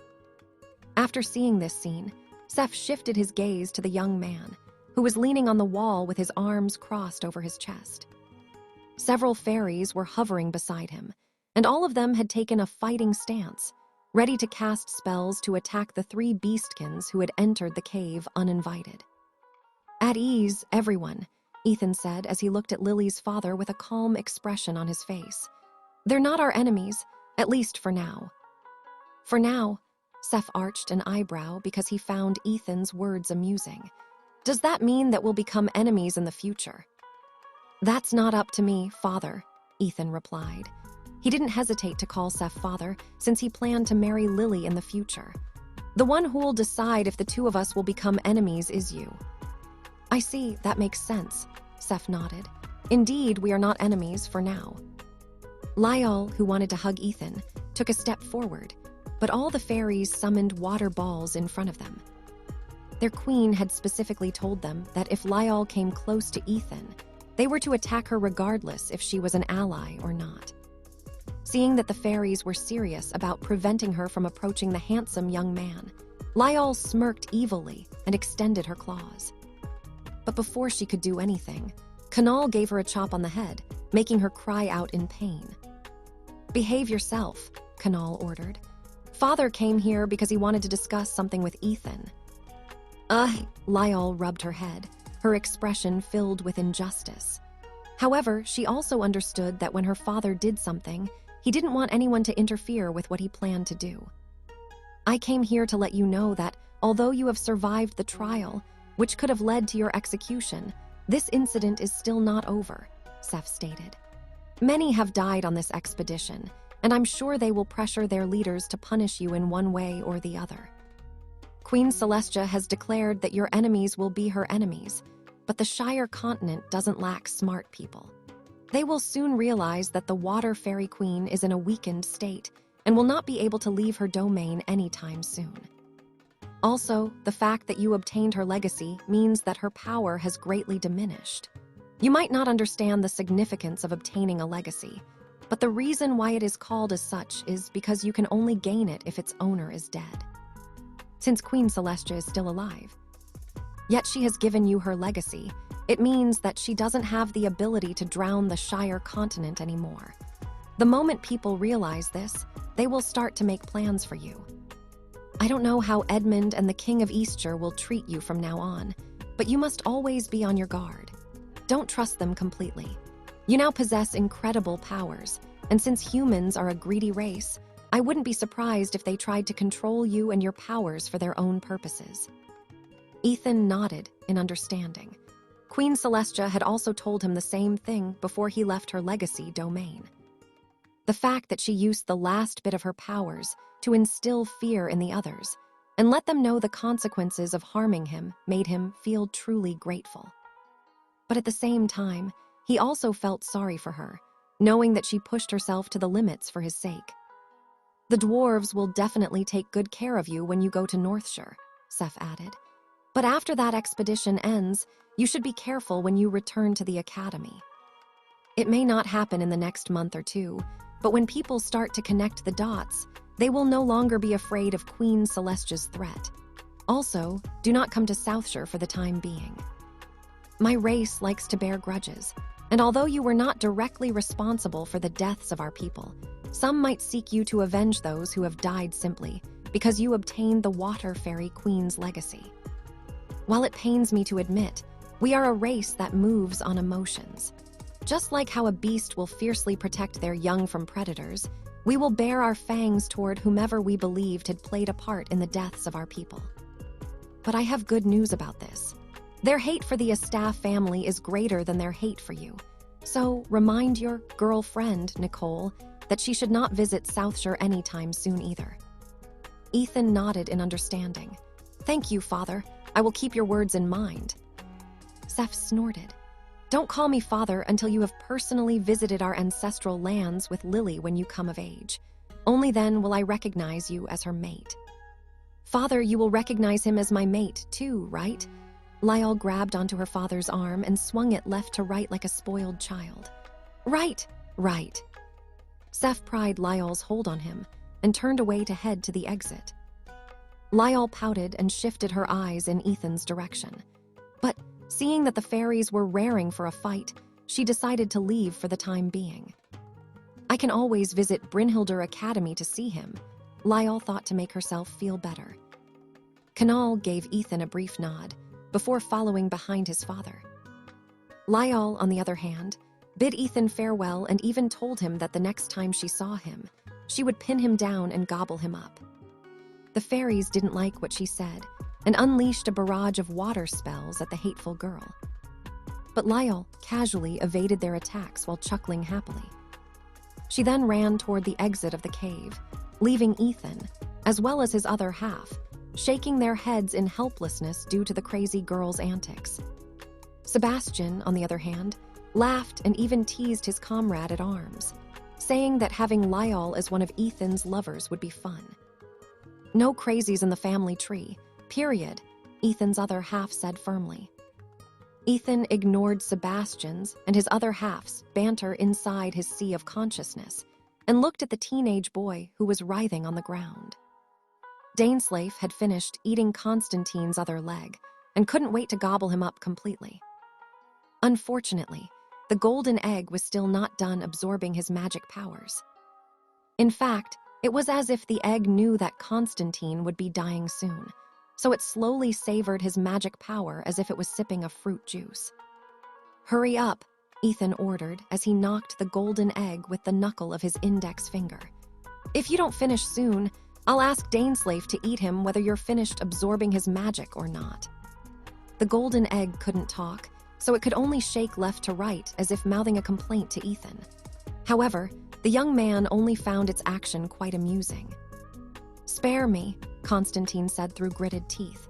Please, I won't offend you again. You should have thought about that before you attacked me, Ethan replied. Your hands are already soaked in blood, Constantine. I'm sure that you have killed many in the past for reasons only known to you.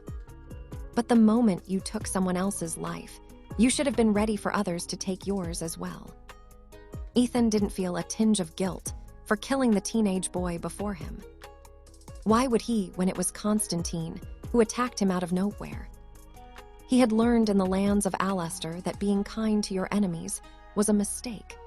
Giving mercy to someone like that was like giving them a knife that they could use to stab you in the back in the future. Ethan had no mercy for dangerous individuals, especially ones who carried powerful legacies like Constantine. After the golden egg had drunk every drop of magic power from Constantine's body, it jumped toward Ethan, making the latter catch it with his right hand. He and the golden egg had already come to a silent understanding that the latter shouldn't absorb his magic power unless he freely gave it. The golden egg might be a voracious eater, but it wasn't unreasonable, especially since it had already eaten something very delicious just a few seconds ago. Ethan smiled faintly before returning the egg to his Morgan's ring, where it would digest Constantine's power. "He's all yours, Daneslave," Ethan ordered. "Enjoy your meal." A sinister chuckle escaped the ancient Wendigo's lips because it had been waiting for this moment. Ethan didn't even bother to watch as he began walking towards the exit of the cave. The fairies, who also didn't like to see something so gruesome, followed behind him without even a backward glance. A few minutes later, Daneslave returned to Ethan's side with a satisfied look on its face. As to whether it would gain the legacy of gravity, it would have to wait until it had properly digested the wizard, whose soul had tasted as sweet as honey. Ethan summoned the butterfly wings behind his back and flew in the direction of the clearing, where the others were waiting for him. Now that Nicole's rivals had already been eaten by Daneslave, the chances of her becoming the heir of the Astaff family had increased as well. "Seth is right, Ethan," Ethan's other half commented as the young man flew in the sky. "People will realize that Queen Celestia's threat has greatly decreased. Although it's not bad to be in the good graces of the King of Eastshire, you should not allow yourself to be controlled by him like a pawn." "I'll keep that in mind," Ethan replied. "But I have a feeling that they will not do anything like that. More than anything else, I'm sure that they will do their best to ensure that I remain loyal to Eastshire." "Ha ha ha," Sebastian laughed. "I wouldn't be surprised if you're suddenly called to the capital city again to receive a promotion. From honorary knight, you might become an honorary baron. Although you wouldn't be awarded any lands, it would still be a good way to make you feel special, right?" Ethan's other half snorted, but didn't say anything to reject Sebastian's idea. He will realize just what kind of background he has after he undertakes his coming-of-age ceremony in Midgard, Ethan's other half thought. When the time comes, he will understand that trivial titles such as honorary knight and honorary baron are nothing compared to the title he was born with. Ethan's other half couldn't help but smile faintly because he was looking forward to the young man's reaction once he discovered his true identity. So for now, he would keep this secret a little while longer as Ethan finished his first school year in Brynhildr Academy. When he arrived at the clearing, he noticed that all the other races, with the exception of the Beastkins, were still there, waiting for him. The wood fairies gathered around him and conversed with the water fairies as if they were the best of friends. Digel, who was standing beside Professor Barrett, apologized to Ethan for his earlier outburst. He even added that he would escort him to meet with the ice dragons, so he could experience the dwarven hospitality, which very few in the Shire continent had experienced in the past. "Now, this is a flying ship," Ethan said with amazement as he looked at the dwarven flying ship in front of him. Not only was it bigger than Professor Barrett's and Lord Edmund's flying ship, but it was more imposing as well. "Lad, this is not a flying ship," Digel corrected with a smug expression on his face. "This is what you call a dwarven battleship." "Does it have a name?" Ethan inquired. "Aye, lad," Digel replied. "She goes by the name Angervattle." Standing 15 meters tall with a length of 50 meters, the dwarven battleship looked impressive in Ethan's eyes. But that wasn't all. This mighty ship also had 32 magical cannons that could obliterate a dragon in an aerial battle. This kind of battleship was only used during times of great strife and when the dwarven race went to battle. Digel might not be the mightiest warrior among the dwarves, but he was one of their best craftsmen. It took him 3 years to build Angervattle, and to this day, it was still the second most powerful dwarven battleship in active duty. "It's time to board, for we have a long trip ahead of us," Digel stated. "It will take us 3 days to reach the great mountain of Called Boar. During that time, you and the young Missy can explore the ship as we sail in the sky. Now, follow me." Digel climbed the wooden bridge that led to the deck of the ship, and Ethan and Nicole trailed behind him. The dwarves had really come prepared to fight just in case something unexpected happened. However, they hadn't expected that the one who they would be up against was the water fairy queen, Celestia, who was someone that the dwarves didn't want to offend no matter what. "The dragons and us have an agreement, so they won't actively attack us," Digel stated. "But even if they did, the ones who would be dying would be them. It's been a while since I last used dragon parts for my craft, so I hope that the ones we meet first are the hot-headed bunch." Digel might be afraid of Celestia, but he wasn't afraid of a fight against dragons. His battleship was made to fight against them in the first place, and it was also the main reason why the dragons decided to stop all hostility against the dwarves. Angervattle was a true masterpiece of dwarven engineering. It had slain more dragons than the dragons had killed dwarves combined. Because of this, Digel had been given the title Dragon Slayer.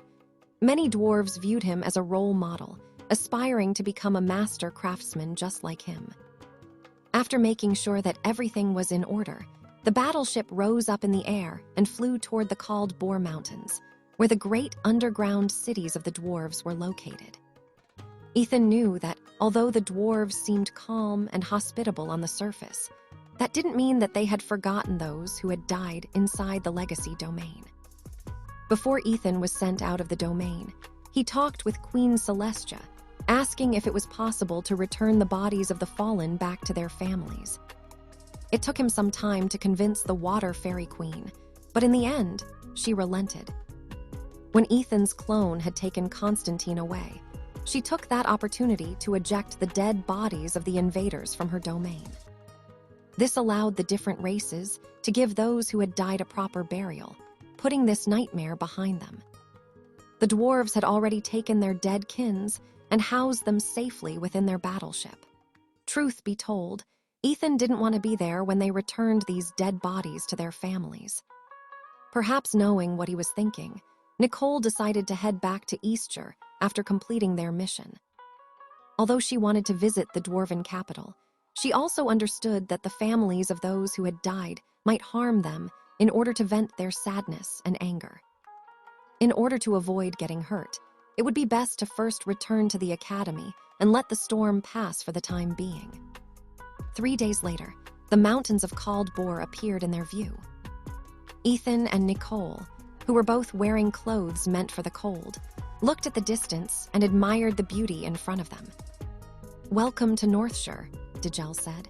"We will be landing at the peak where the ice dragons live. I will accompany you when you meet with them. I'm very famous among the ice dragons you see.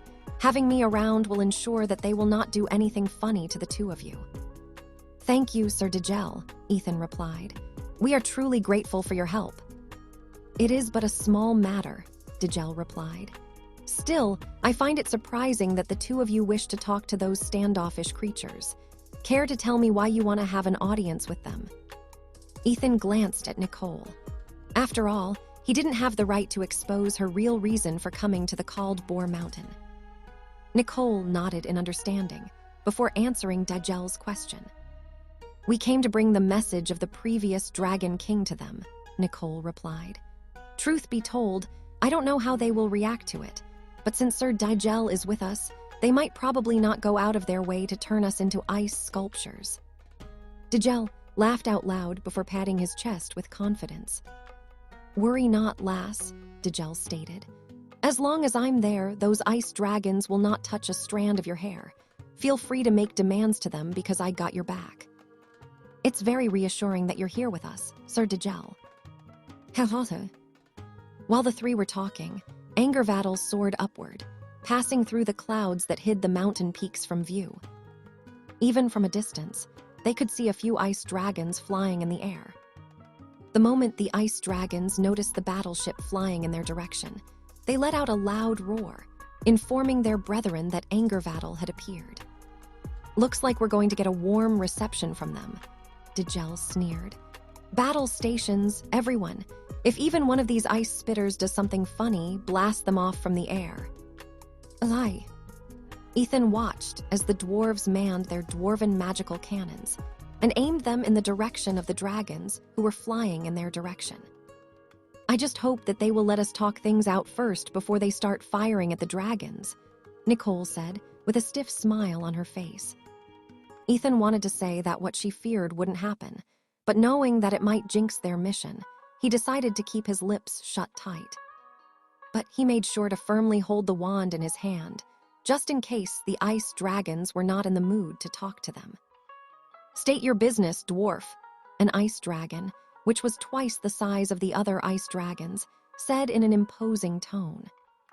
He was the current leader of the ice dragons, who nested on the highest peak of the called Boar Mountains. I didn't come here to talk to you, Darren, Degel snorted. The ones who have business with you are these two humans. The ice dragon, Darren, glanced at the two teenagers and narrowed his eyes. If the two of them had flown to the mountaintop on their own, the ice dragons wouldn't have hesitated to attack and feast on their flesh. However, seeing them come with the dwarves, they could only handle this situation civilly to prevent another war between their races. And what do you human children want from us? Darren said in annoyance. Speak. Ethan and Nicole already knew that ice dragons were arrogant, so they didn't take his rudeness to heart. Nicole took out the golden dragon scale from her storage ring. She was about to show it to the ice dragon when it moved on its own and flew toward Darren, making her eyes widen in shock. When the dragon scale was only a few meters away from the leader of the ice dragons, it glowed and transformed into ancient draconic letters, which hung in the air and shone in a golden light. At first, Darren thought that the humans had cast a spell to attack it. But after recognizing the draconic text, the ice dragon immediately started reading to know its contents. Since the message wasn't that long, the ice dragon finished reading it after a few seconds and looked at Nicole with a complicated look on its face.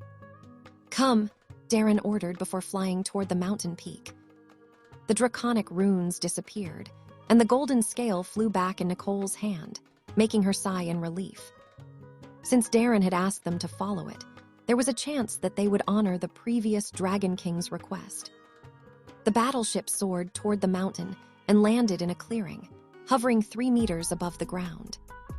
Degel didn't plan on stepping down from his battleship because he didn't trust the dragons one bit.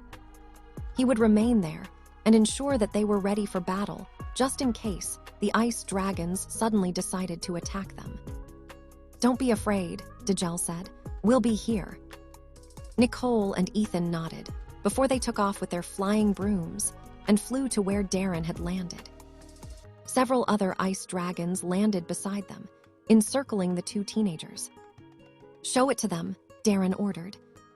Nicole did, as she was told, and raised the dragon scale in her hand. Just like what happened earlier, it hovered several meters above her head before transforming into draconic writing, allowing all the ice dragons that had gathered to read its contents. Some looked at the text with amusement, some with solemn expressions, while others only shook their heads. Although they all respected and even feared the previous Dragon King, they were not duty-bound to follow his orders, especially since he had already passed away. Is there anyone here who wishes to become this human girl's mount? Darren asked in a disdainful tone. Nicole wanted to object that she wasn't looking for a mount, but a partner who would fight alongside her. But Ethan held her hand and shook his head, telling her not to say anything. The ice dragons exchanged glances with each other, but didn't say anything. Although a few of them might have accepted the previous Dragon King's request, The tone Darren used to ask them was that of disdain. The leader of the ice dragons had done this on purpose. Why? It was his subtle way of saying that those who wished to honor the previous Dragon King's words and become the mount of the human girl would be looked down upon by the other ice dragons. A satisfied look appeared in Darren's eyes when he saw that no one was volunteering to become the human girl's comrade at arms. As you can see, no one is interested in following you, Darren said with a draconic smirk plastered on its face. If the Dragon King was still alive, then things might have been different. But since he no longer holds power over us, I'm afraid that you have come here in vain. Better luck in your next lifetime, girl.